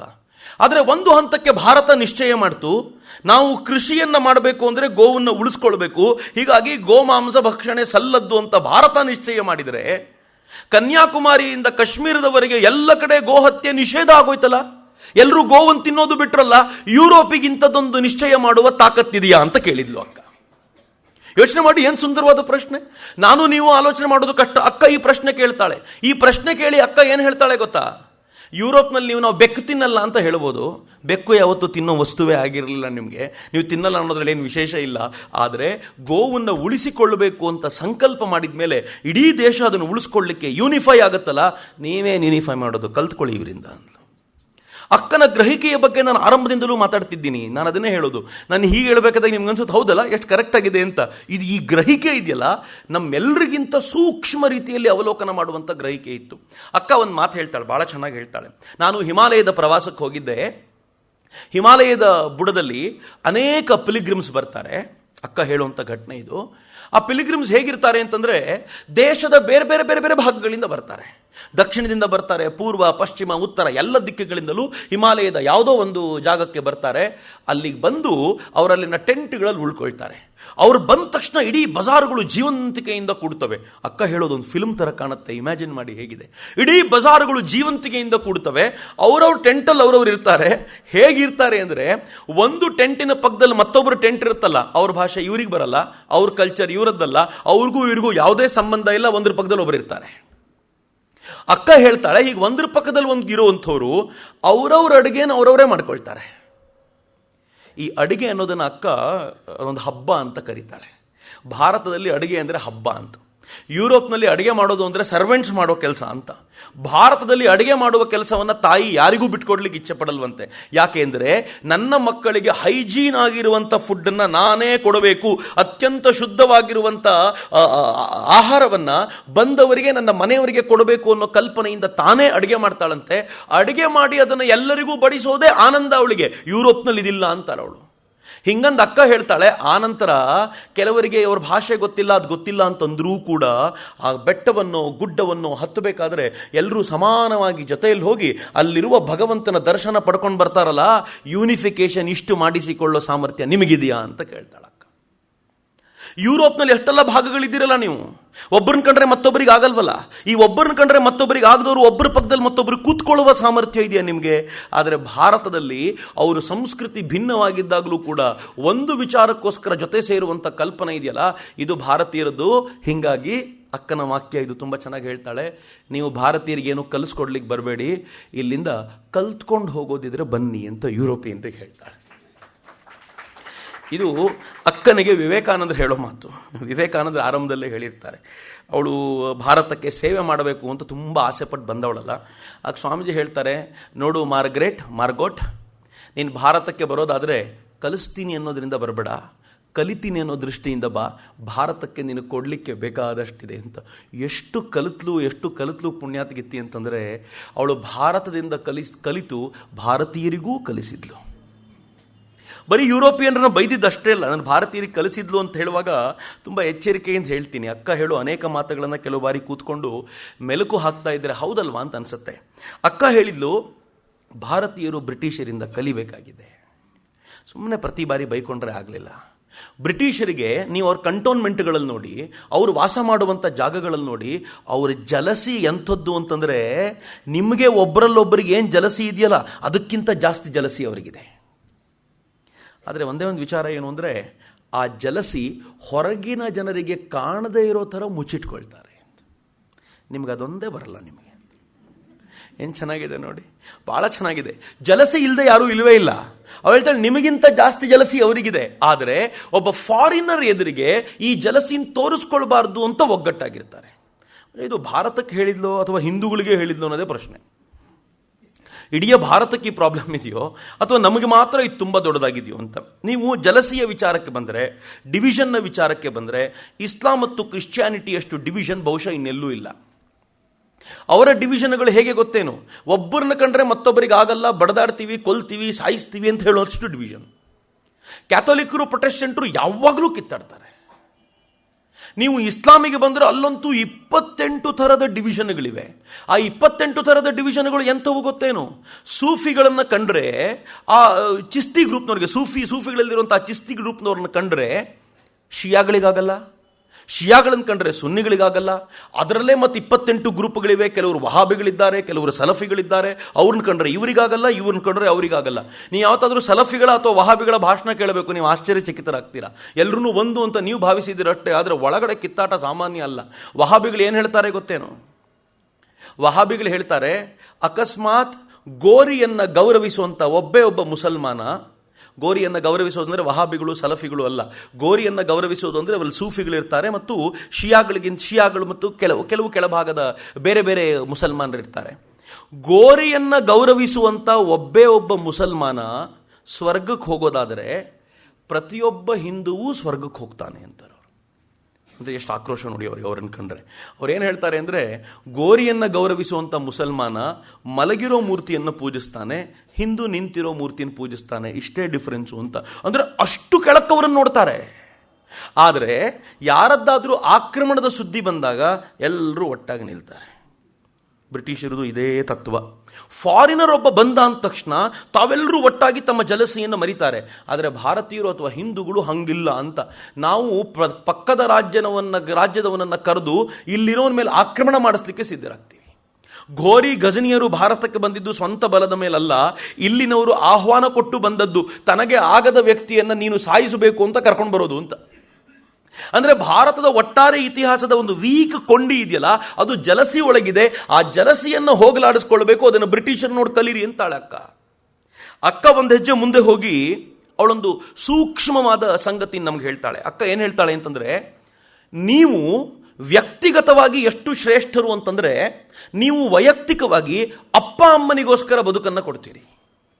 ನೀವು ವೈಯಕ್ತಿಕವಾದ ನೆಲೆಗಟ್ಟಿಗೆ ಬಂದರೆ ಅಣ್ಣನಿಗೋಸ್ಕರ ತಂಗಿಗೋಸ್ಕರ ಬದುಕನ್ನು ಕೊಡ್ತೀರಿ. ಇದನ್ನು ಬ್ರಿಟಿಷರು ಕಲಿಬೇಕು, ಅವರಿಗೆ ಇದು ಗೊತ್ತಿಲ್ಲ ಅಂತ. ನೀವು ಯೋಚನೆ ಮಾಡಿ, ತಂದೆ ತಾಯಿನ ನಾವು ಪಿಲಿಗ್ರಿಮ್ಸ್ ಎತ್ಕೊಂಡು ಹೋಗಬೇಕು, ಅವ್ರನ್ನ ತೀರ್ಥಯಾತ್ರೆ ಕರ್ಕೊಂಡು ಹೋಗಬೇಕು ಅನ್ನೋದಾದರೆ ಎಲ್ಲ ಕೆಲಸವನ್ನು ಬಿಟ್ಟು ತಂದೆ ತಾಯಿನ ಕರ್ಕೊಂಡು ಹೋಗ್ಲಿಕ್ಕೆ ಸಿದ್ಧರಾಗ್ತೀವಿ. ನೀವು ಪಟ್ಟಣವನ್ನು ನೋಡಿ ಜಡ್ಜ್ ಮಾಡಬೇಡಿ, ಭಾರತದಲ್ಲಿ ಇವತ್ತಿಗೂ ಈ ವ್ಯಾಲ್ಯೂ ಇದೆ. ನಾವು ಅಣ್ಣಂದಿರಿಗೋಸ್ಕರ ತಮ್ಮಂದಿರಿಗೋಸ್ಕರ ಎಲ್ಲ ಥರದ ಸ್ಯಾಕ್ರಿಫೈಸಿಗೆ ತಯಾರಾಗ್ತೀವಿ, ಅದಕ್ಕೆ ಬ್ರಿಟಿಷರು ತಯಾರಿಲ್ಲ. ಆದರೆ ಅಕ್ಕ ಹೇಳ್ತಾಳೆ, ಬ್ರಿಟಿಷರು ಅದನ್ನು ನಿಮ್ಮನ್ನು ನೋಡಿ ಕಲಿಬೇಕು, ಆದರೆ ಸುಪ್ರೀಂ ಸ್ಯಾಕ್ರಿಫೈಸಿಗೋಸ್ಕರ, ರಾಷ್ಟ್ರಕ್ಕೋಸ್ಕರ, ತಾನು ನಂಬಿರುವ ಸಿದ್ಧಾಂತಕ್ಕೋಸ್ಕರ, ತಾನು ನಂಬಿರುವ ವಿಚಾರಧಾರೆಗೋಸ್ಕರ ತನ್ನನ್ನು ತಾನು ಸ್ಯಾಕ್ರಿಫೈಸ್ ಮಾಡೋದನ್ನು ನೀವು ಬ್ರಿಟಿಷರನ್ನು ನೋಡಿ ಕಲಿಬೇಕು ಅಂತಾಳೆ ಅಕ್ಕ. ಯೋಚನೆ ಮಾಡಿ ಹೇಗಿದೆ, ಸುಪ್ರೀಂ ಸ್ಯಾಕ್ರಿಫೈಸಿಗೆ ತಯಾರಾಗ್ತೀವಿ ನಾವು. ನಾನು ಲಿಂಗಾಯತ ಧರ್ಮಕ್ಕೋಸ್ಕರ ಹೋರಾಡಬಲ್ಲವನು ಹಿಂದೂ ಧರ್ಮಕ್ಕೋಸ್ಕರ ಕದನಕ್ಕೆ ಬಾ ಅಂತಂದ್ರೆ ಎಷ್ಟು ಜನ ಬಂದ್ಬಿಡ್ತೀವಿ ಅಂತ ಲೆಕ್ಕ ಹಾಕೊಳ್ಳಿ ಅಂತ.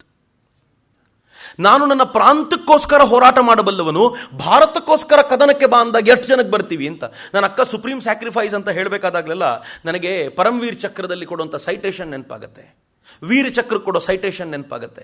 ಆ ವೀರ ಚಕ್ರದ ಸೈಟೇಷನ್ ಕೊನೆಯಲ್ಲಿ ಹೇಳ್ತಾರೆ, ಅವನ ಸುಪ್ರೀಂ ಸ್ಯಾಕ್ರಿಫೈಸ್ ಅನ್ನು ಗುರುತಿಸಿ ಅವನಿಗೆ ಸನ್ಮಾನ ಮಾಡಲಾಯಿತು ಅಂತ. ಸುಪ್ರೀಂ ಸ್ಯಾಕ್ರಿಫೈಸ್ ಅಂದ್ರೆ ಅದು ತನ್ನ ಮನೆ, ತನ್ನ ಪರಿವಾರ, ತನ್ನ ಊರು, ತನ್ನ ಜನ, ತನ್ನ ಜಾತಿ ಎಲ್ಲವನ್ನೂ ಮರೆತು ತನ್ನ ದೇಶಕ್ಕೆ ತಾನು ನಂಬಿರುವಂತ ಈ ದೇಶದ ಗಡಿಗೋಸ್ಕರ ತನ್ನನ್ನು ತಾನು ಸಮರ್ಪಿಸಿಕೊಳ್ಳೋದು ಸುಪ್ರೀಂ ಸ್ಯಾಕ್ರಿಫೈಸ್. ಅದನ್ನ ಭಾರತೀಯರು ಕಲಿಬೇಕು ಅಂತಂದ್ಲು ಅಕ್ಕ. ಬ್ರಿಟಿಷರಿಂದ ಕಲಿಬೇಕಾಗಿರುವಂಥ ಸಂಗತಿ. ಈ ಎಲ್ಲ ಸಂಗತಿಗಳನ್ನು ಮಾತನಾಡ್ತಾ ಅಕ್ಕ ಎಂಥ ಬೆಂಕಿಯುಗಳ ಲೇಖನಗಳನ್ನು ಬರೀತಿದ್ಲು ಅಂತಂದರೆ, ಬಹುಶಃ ಅದನ್ನು ಭಾರತೀಯರು ಬರೆದಿದ್ದರೆ ಬ್ರಿಟಿಷರು ಅಷ್ಟು ತಲೆ ಕೆಡಿಸ್ಕೊಳ್ತಿರಲಿಲ್ಲ, ತೊಗೊಂಡು ಒಳಗೆ ಹಾಕ್ಬಿಡ್ತಿದ್ರೇನೋ. ಆದರೆ ಅಕ್ಕನನ್ನು ಮುಟ್ಲಿಕ್ಕೂ ಆಗಲ್ಲ ಯುರೋಪಿಯನ್ ಲೇಡಿ ಅವಳು. ಹೇಗೆ ಮುಟ್ತಾರೆ ಅಕ್ಕನ? ಅಕ್ಕ ಬರೆಯೋ ಒಂದೊಂದು ಮಾತು ಹೇಗೆ ಅಂದರೆ ಭಾರತೀಯರೊಳಗೆ ಬೆಂಕಿಯ ಕಿಡಿ ಹುಟ್ಟಾಕ್ತಿದ್ವು. ಅಕ್ಕ ಹೇಳ್ತಾಳೆ, ರೀಜನರೇಷನ್ ಆಫ್ ಇಂಡಿಯಾ ಅನ್ನೋ ಪದವನ್ನು ಸಿಕ್ಕಾಪಟ್ಟೆ ಬಳಸ್ತಿದ್ದೀರಿ. ರೀಜನರೇಷನ್ ಆಫ್ ಇಂಡಿಯಾ ಅಂದ್ರೆ ಏನು ತಿಳ್ಕೊಂಡಿದ್ದೀರಿ? ಭಾರತ ರೀಜನರೇಷನ್ ಆಗಬೇಕು ಅಂದರೆ ಏನು? ಯುರೋಪ್ ರೀಜನರೇಷನ್ ಆಗಬೇಕು ಅಂದರೆ ನೀವು ಒಪ್ಕೋತೀರೇನು? ಅಕ್ಕ ಪ್ರಶ್ನೆ ಮಾಡೋದು ಯುರೋಪಿಯನ್ರಿಗೆ. ರೀಜನರೇಷನ್ ಅಂದ್ರೆ ಯಾವುದು? ಯುರೋಪಿಯನ್ ರೀಜನರೇಷನ್ ಆಗೋ ಅಗತ್ಯ ಇಲ್ಲ ಅಂತಂದ್ರೆ ಭಾರತವೂ ರೀಜನರೇಟ್ ಆಗುವಂತ ಅಗತ್ಯ ಇಲ್ಲ.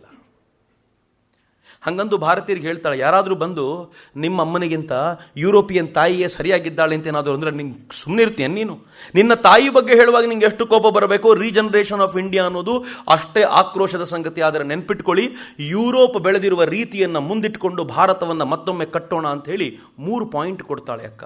ಮೊದಲನೇ ಪಾಯಿಂಟ್ ಅಕ್ಕ ಹೇಳ್ತಾಳೆ, ಯುರೋಪು ಮೆಷಿನ್ಗಳನ್ನು ಇನ್ವೆಂಟ್ ಮಾಡಿದ ನಂತರ ಸಿಕ್ಕಾಪಟ್ಟೆ ವೇಗವಾಗಿ ಇಂಡಸ್ಟ್ರಿಯಲೈಸ್ ಆಗಿ ಬೆಳೆದೋಯ್ತು. ಭಾರತ ಇನ್ನೂ ಚಿಕ್ಕದಾಗಿ ಕುಳಿತಿದೆ, ಇಂಡಸ್ಟ್ರಿಯಲೈಸ್ ಆಗಬೇಕಾಗಿದೆ ಅಂತ.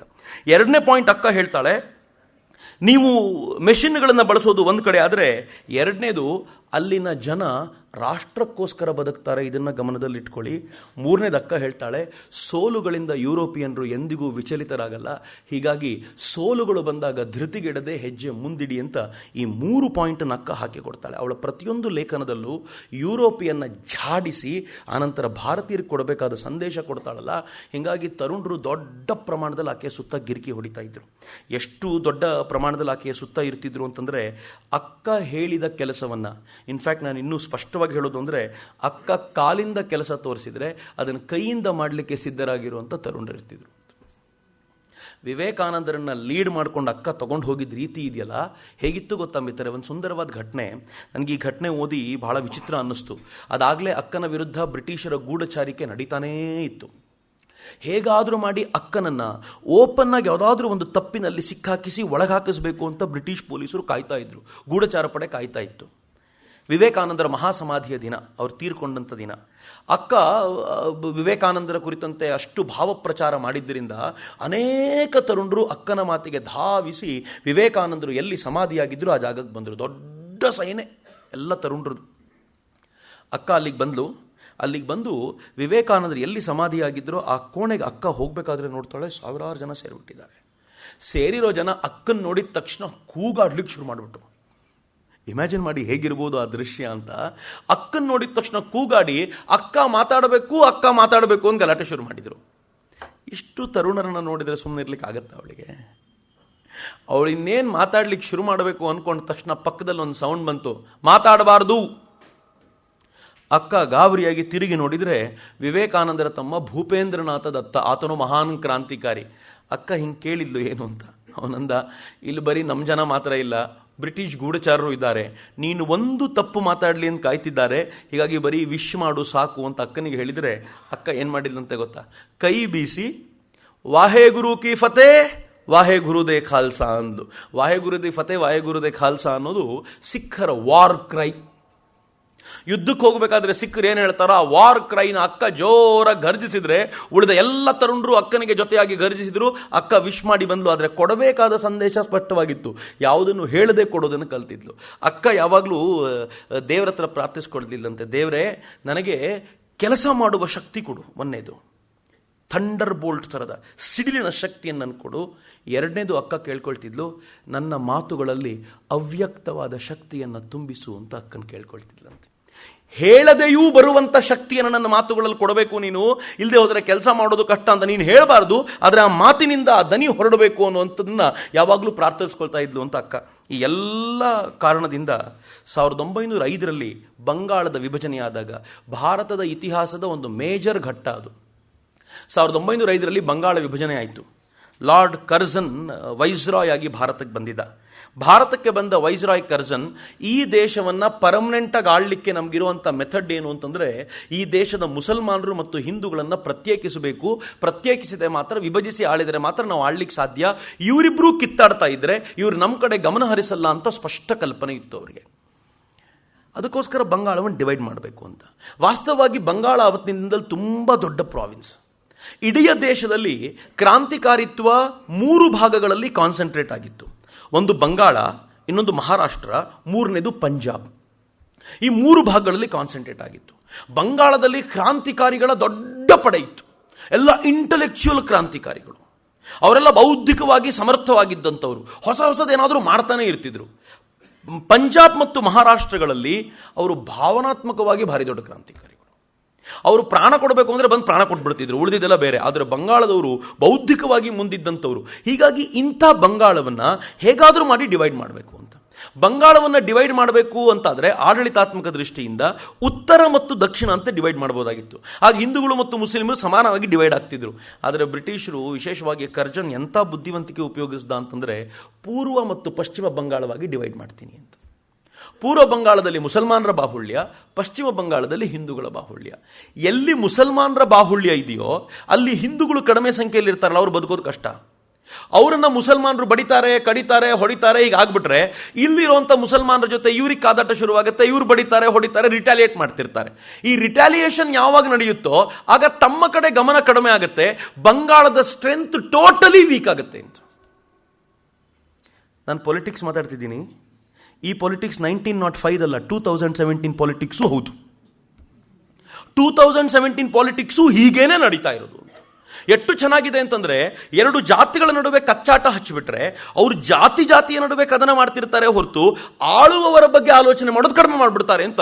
ಭಾರತ ಬದಲೇ ಆಗಲಿಲ್ವಲ್ಲ. 1905ರಿಂದ 2017ರವರೆಗೂ ಒಂದು ಹೆಜ್ಜೆ ಮುಂದೆ ಬರಲಿಕ್ಕಾಗಲಿಲ್ವಾ ನಮಗೆ? ಇವತ್ತಿಗೂ ಕೂಡ ಮುಸಲ್ಮಾನರ ವಿರುದ್ಧ 2 ಜೋರಾದ ಭಾಷಣ ಮಾಡಿದ ತಕ್ಷಣ ಎಂಥ ಲೀಡರಪ್ಪ, ಯಾರೋ ಓವೈಸಿ ಹಿಂದೂಗಳ ವಿರುದ್ಧ 4 ಮಾತಾಡಿದ ತಕ್ಷಣ ಅವ್ರಗಳಿಗೆಲ್ಲ ಎಂಥ ಲೀಡರು ಅಂತ. ಆದರೆ ಈ ವಿರುದ್ಧ ಮಾತನಾಡೋರು ಯಾರು ಎದರ ಬದರಿ ಬಂದರೆ ಕಿತ್ತಾಡೋದೇ ಇಲ್ಲ. ಅವರು ತುಂಬ ಚೆನ್ನಾಗಿರ್ತಾರೆ. ಆದರೆ ಆ ಭಾಷಣಗಳನ್ನು ಕೇಳಿ ತಲೆ ಮೇಲೆ ಹೊತ್ಕೊಂಡು ಕೂತ್ಕೊಂಡಿರ್ತೀವಲ್ಲ, ನಾವು ಕಿತ್ತಾಡ್ತಾ ಇರ್ತೀವಿ. ನಾವು ಆಳುವವರು ಮಾಡುವಂಥ ಎಲ್ಲ ಕೆಲಸಗಳನ್ನು ಪಕ್ಕಕ್ಕೆ ಸರಿಸಿ ನಾವು ಮೂರ್ಖತೆಯ ಕೊನೆಯ ಭಾಗದಲ್ಲಿ ಬಂದು ಸೇರ್ಕೊಳ್ತೀವಿ. ವಿವೇಕಾನಂದರ ಏಕತೆಯ ಕಲ್ಪನೆ ಇಲ್ಲೇ ಉಪಯೋಗಕ್ಕೆ ಬರೋದು ಅಂತ ಅನೇಕ ಬಾರಿ ತುಂಬ ಗಂಭೀರವಾಗಿ ಯೋಚನೆ ಮಾಡಬೇಕು. ಅಕ್ಕ ಇದನ್ನು ಗ್ರಹಿಸ್ಬಿಟ್ಲು ಬಹಳ ಬೇಗ. 1905 ವೇಳೆಗೆ ಅಕ್ಕ ಎಂಥ ಲೀಡ್ ತಗೊಂಡ್ಲು ಅಂತಂದರೆ, ಕರ್ಜನ್ ಈ ಬಂಗಾಳದ ವಿಭಜನೆಯನ್ನು ಘೋಷಣೆ ಮಾಡಲಿಕ್ಕೆ ಅದಕ್ಕಿಂತ ಮುಂಚೆ ಒಂದು ಘಟಿಕೋತ್ಸವಕ್ಕೆ ಹೋಗಿ, ಘಟಿಕೋತ್ಸವ ಅಂತಂದರೆ ಭಾರತೀಯ ವಿದ್ಯಾರ್ಥಿಗಳಿಗೆ ಆತ ಗೌರವ ಪ್ರದಾನ ಮಾಡೋದು. ನೀವೆಲ್ಲ ಸ್ನಾತಕೋತ್ತರ ಪದವಿ ಪಡೆದಿದ್ದೀರಾ, ತಗೊಳ್ಳಿ ಅಂಥೇಳಿ ಗೌರವ ಪ್ರದಾನ ಮಾಡುವಂಥ ಕಾರ್ಯಕ್ರಮಕ್ಕೆ ಹೋದಂಥ ಆ ಅಯೋಗ್ಯ ಭಾರತದ ಬಗ್ಗೆ ಮಾತನಾಡ್ತಾ ಏನು ಹೇಳ್ದ ಅಂತಂದರೆ, ಭಾರತೀಯರಿಗೆ ಸತ್ಯ ಅಂದರೆ ಏನು ಅಂತಾನೆ ಗೊತ್ತಿಲ್ಲ, ಸುಳ್ಳು ಬುರುಕರಿಯವರು, ಬಾಯಿ ತೆಗೆದ್ರೆ ಸುಳ್ಳು ಮಾತಾಡುವಂಥ ಜನ. ಸತ್ಯದ ಮೂಲ ಸ್ವರೂಪ ಎಲ್ಲಾದರೂ ಇದ್ದರೆ ಅದು ಪಶ್ಚಿಮದಲ್ಲಿ, ಪಶ್ಚಿಮವನ್ನು ಭಾರತ ಸತ್ಯಕ್ಕಾಗಿ ಅನುಸರಿಸಬೇಕು ಅಂದುಬಿಟ್ಟ ಘಟಿಕೋತ್ಸವದ ಭಾಷಣದಲ್ಲಿ. ಮಿತ್ರ, ಈ ಘಟಿಕೋತ್ಸವದ ಭಾಷಣದಲ್ಲಿ ಭಾರತದ ಶ್ರೇಷ್ಠ ಬುದ್ಧಿಮತ್ತೆಯ, ಬಂಗಾಳದ ಶ್ರೇಷ್ಠ ಬುದ್ಧಿಮತ್ತೆಯ ಜನ ಕೂತಿದ್ರು. ಎಲ್ಲ ವಿದ್ಯಾರ್ಥಿಗಳನ್ನು ಅನ್ಸ್ಕೊಂಡವರು ಕೂತ್ಕೊಂಡು ಘಟಿಕೋತ್ಸವದ ಭಾಷಣ ಕೇಳಿದ್ದಾರೆ, ಯಾರು ತುಟಿಪಿಟಿ ಕನ್ನಲಿಲ್ಲ. ಅಕ್ಕನಿಗೆ ಸ್ಟೇಟ್ಸ್ಮನ್ ಅಲ್ಲಿ ಸುದ್ದಿ ಓದಿದ ತಕ್ಷಣ ಕೂತ್ಕೊಳ್ಳೋಕೆ ಆಗ್ಲಿಲ್ವಲ್ಲ, ಆ ಅಕ್ಕ ತಗೊಂಡ್ಲು ಪೆನ್ನು, ಸ್ಟೇಟ್ಸ್ಮನ್ಗೆ ಒಂದು ಪತ್ರ ಬರೆದ್ಲು. ಪತ್ರ ಹೇಗಿತ್ತು ಅಂದರೆ, ನಾನು ಘಟಿಕೋತ್ಸವದ ಭಾಷಣ ಕೇಳಿದ್ದೀನಿ, ಈ ಭಾಷಣ ಹೀಗೆ ಹೋಗ್ಲಿಕ್ಕೆ ಬಿಡಬಾರ್ದು, ಜನಕ್ಕೆ ತಪ್ಪು ಅರ್ಥ ಆಗುತ್ತೆ, ಅದಕ್ಕೆ ಸರಿಯಾದ ಉತ್ತರ ನಾನು ಕೊಡಬೇಕು ಅಂತ ಬರಿತೀನಿ ಅಂತ ಒಂದು ಉದ್ದದ ಲೇಖನ ಬರೆದ್ಲು. ಲೇಖನ ಬರೆದು ಏನು ಹೇಳ್ತಾಳೆ ಗೊತ್ತಾ? ಭಾರತ ಅಂದರೆ ಏನು ಅಂತ ಗೊತ್ತಿರೋ ನಾಡೋ ಮಾತಾ ಅದು. ಮ್ಯಾಕ್ಸ್ ಮುಲ್ಲರ್ ಅಂಥವರೇ ತಮ್ಮ ಕೃತಿಯಲ್ಲಿ what every one ought to know from India ಅನ್ನುವಂಥ ಒಂದು ಕೃತಿ, ಮ್ಯಾಕ್ಸ್ ಮುಲ್ಲರು ಅವನ ಜೀವಿತಾವಧಿಯ ಕೊನೆಯಲ್ಲಿ ಬರೆದಿರುವಂಥ ಕೃತಿ. ಭಾರತದ ಬಗ್ಗೆ ಅವನ ಅದ್ಭುತವಾದ ಭಾವನೆಗಳು ವ್ಯಕ್ತಗೊಂಡಿದೆ ಆ ಕೃತಿಯಲ್ಲಿ. ನನಗನ್ಸುತ್ತೆ ಮ್ಯಾಕ್ಸ್ ಮುಲ್ಲರ್ನ ಜೀವನದ ಎಲ್ಲ ತಪ್ಪುಗಳು ಇಲ್ಲಿಗೆ ಬಂದು ಸೆಟ್ಲಾಗಿ ನಿಂತು ಬಿಡ್ತು ಅಂತ ಅನಿಸುತ್ತೆ ನನಗೆ. ಅಂಥ ಹೊತ್ತಲ್ಲಿ ಅವನು ಬರಿತಾ, ಅವನು ಏನೇನು ಹೇಳ್ತಾನೋ ಅದನ್ನೆಲ್ಲ ಉಲ್ಲೇಖ ಮಾಡಿ ಭಾರತ ಸತ್ಯಕ್ಕೆ ಹೆಸರುವಾಗಿ ವಾಸಿಯಾಗಿದ್ದು ಯಾವ ಕಾಲದಿಂದ ಅಂತ ಉಲ್ಲೇಖ ಮಾಡ್ತಾ ಹೋಗ್ತಾಳೆ.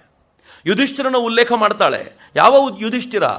ಯುಧಿಷ್ಠಿರ ಯುದ್ಧದ ಹೊತ್ತಿನಲ್ಲಿ ಅಶ್ವತ್ಥಾಮ ಸತ್ತ ಅಂತ ಹೇಳಿದ ಒಂದು ಮಾತಿಗೆ ದ್ರೋಣಾಚಾರ್ಯರು ತಮ್ಮ ಎಲ್ಲ ಬಿಲ್ಲು ಬಾಣಗಳನ್ನು ಕೆಳಗೆ ಹಾಕಿ ಕೂತು ಬಿಡ್ತಾರೆ. ಅವನು ಅಶ್ವತ್ಥಾಮ ಸತ್ತ ಅಂತ ಹೇಳುವಾಗ ಆನೆ ಅಂತ ಹೇಳುವ ಹೊತ್ತಲ್ಲಿ ಭೀಮಾರ್ಜುನರೆಲ್ಲ ಸೇರಿ ಶಂಖ ಊದಿದ್ರ ಪರಿಣಾಮವಾಗಿ ಆನೆ ಕೇಳಿಸ್ತಿಲ್ಲ, ಅಶ್ವತ್ಥಾಮ ಮಾತ್ರ ಕೇಳಿಸ್ತು. ಆದರೆ ತಾನು ಈ ಸುಳ್ಳು ಹೇಳ್ತಿದ್ದೀನಿ ಅಂತ ಅವನಿಗೆ ಗೊತ್ತಿದ್ರಿಂದ, ಆ ಗೊತ್ತಿದ್ದೂ ಸುಳ್ಳು ಹೇಳಿದ್ರಿಂದ ಭೂಮಿಯಿಂದ ಮೇಲೆ ಸಂಚರಿಸ್ತಾ ಇದ್ದ ಅವನ ರಥ ಸತ್ಯವೃತದಲ್ಲಿ ಸೋತಿದ್ರಿಂದ ಭೂಮಿಗೆ ಬಂದು ತಾಕ್ಕೊಳ್ತು ಅಂತ. ಇದು ಭಾರತ ನಂಬಿರುವಂತ ಸತ್ಯ. ಭಾರತ ಸತ್ಯವನ್ನ ಹೇಳ್ತಾ ಇರೋದು ಇವತ್ತಿನ ಕಾಲಘಟ್ಟದಲ್ಲ, ಮಹಾಭಾರತದ ಕಾಲದಲ್ಲಿ. ಒಂದು ಸುಳ್ಳು ಧರ್ಮರಾಯ ಹೇಳಲಾರ ಅಂತ ಭಾವಿಸಿಕೊಂಡು ಇದ್ದಂತ ಜನಾಂಗ ಇತ್ತಲ್ಲ ಭಾರತದಲ್ಲಿ. ಅವಳು ಮುಂದುವರೆದು ಹೇಳ್ತಾಳೆ, ಯಾವ ಭಾರತದ ಬಗ್ಗೆ ಮಾತನಾಡ್ತೀರಿ? ಈ ದೇಶದ ಸತ್ಯಸಂಧರು ಹೇಗಿದ್ದರು ಅಂತಂದ್ರೆ, ರಾಮಾಯಣದಲ್ಲಿ ರಾಮ ತನ್ನ ತಂದೆ ಚಿಕ್ಕಮ್ಮನಿಗೆ ಕೊಟ್ಟ ಮಾತಿಗೆ ತಪ್ಪಿದರೆ ಸತ್ಯದಿಂದ ದೂರ ಆಗ್ತಾನೆ ಅನ್ನೋ ಒಂದೇ ಒಂದು ಕಾರಣಕ್ಕೋಸ್ಕರ ಆತ ಪಟ್ಟಕ್ಕೇರಬೇಕಾಗಿದ್ದವನು ಬಿಟ್ಟು ಕಾಡಿಗೆ ಹೋಗ್ತಾನಲ್ಲ. ಸತ್ಯಕ್ಕೆ ಭಾರತ ಕೊಟ್ಟ ಬೆಲೆ ಅದು ಅಂತ ಹೇಳ್ತಾಳೆ ಅವಳು.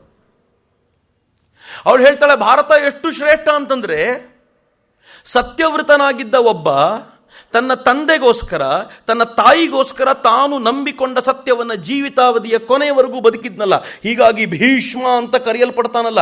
ಇದು ಭಾರತದ ಸತ್ವ ಅಂತಾಳೆ. ಆಕೆ ಸಾವಿತ್ರಿಯ ಬಗ್ಗೆ ಮಾತನಾಡ್ತಾ ಹೇಳ್ತಾಳೆ, ಕೈ ಹಿಡಿದಾಗ ಕೊಟ್ಟಿರುವ ಮಾತನ್ನ ನೀನು ಉಳಿಸ್ಕೊಳ್ಬೇಕು ಅಂದ್ರೆ ಸಾವಿನಲ್ಲೂ ನಿನ್ ಜೊತೆ ನಾನು ಬರಬೇಕು ಅಂತ ಗಂಡನನ್ನ ಸಾವಿನಲ್ಲೂ ಅನುಸರಿಸಿಕೊಂಡು ಹೋದಂತ ಸಾವಿತ್ರಿ ಈ ದೇಶದ ಉದಾಹರಣೆ ಅಂತಾಳೆ ಅವಳು.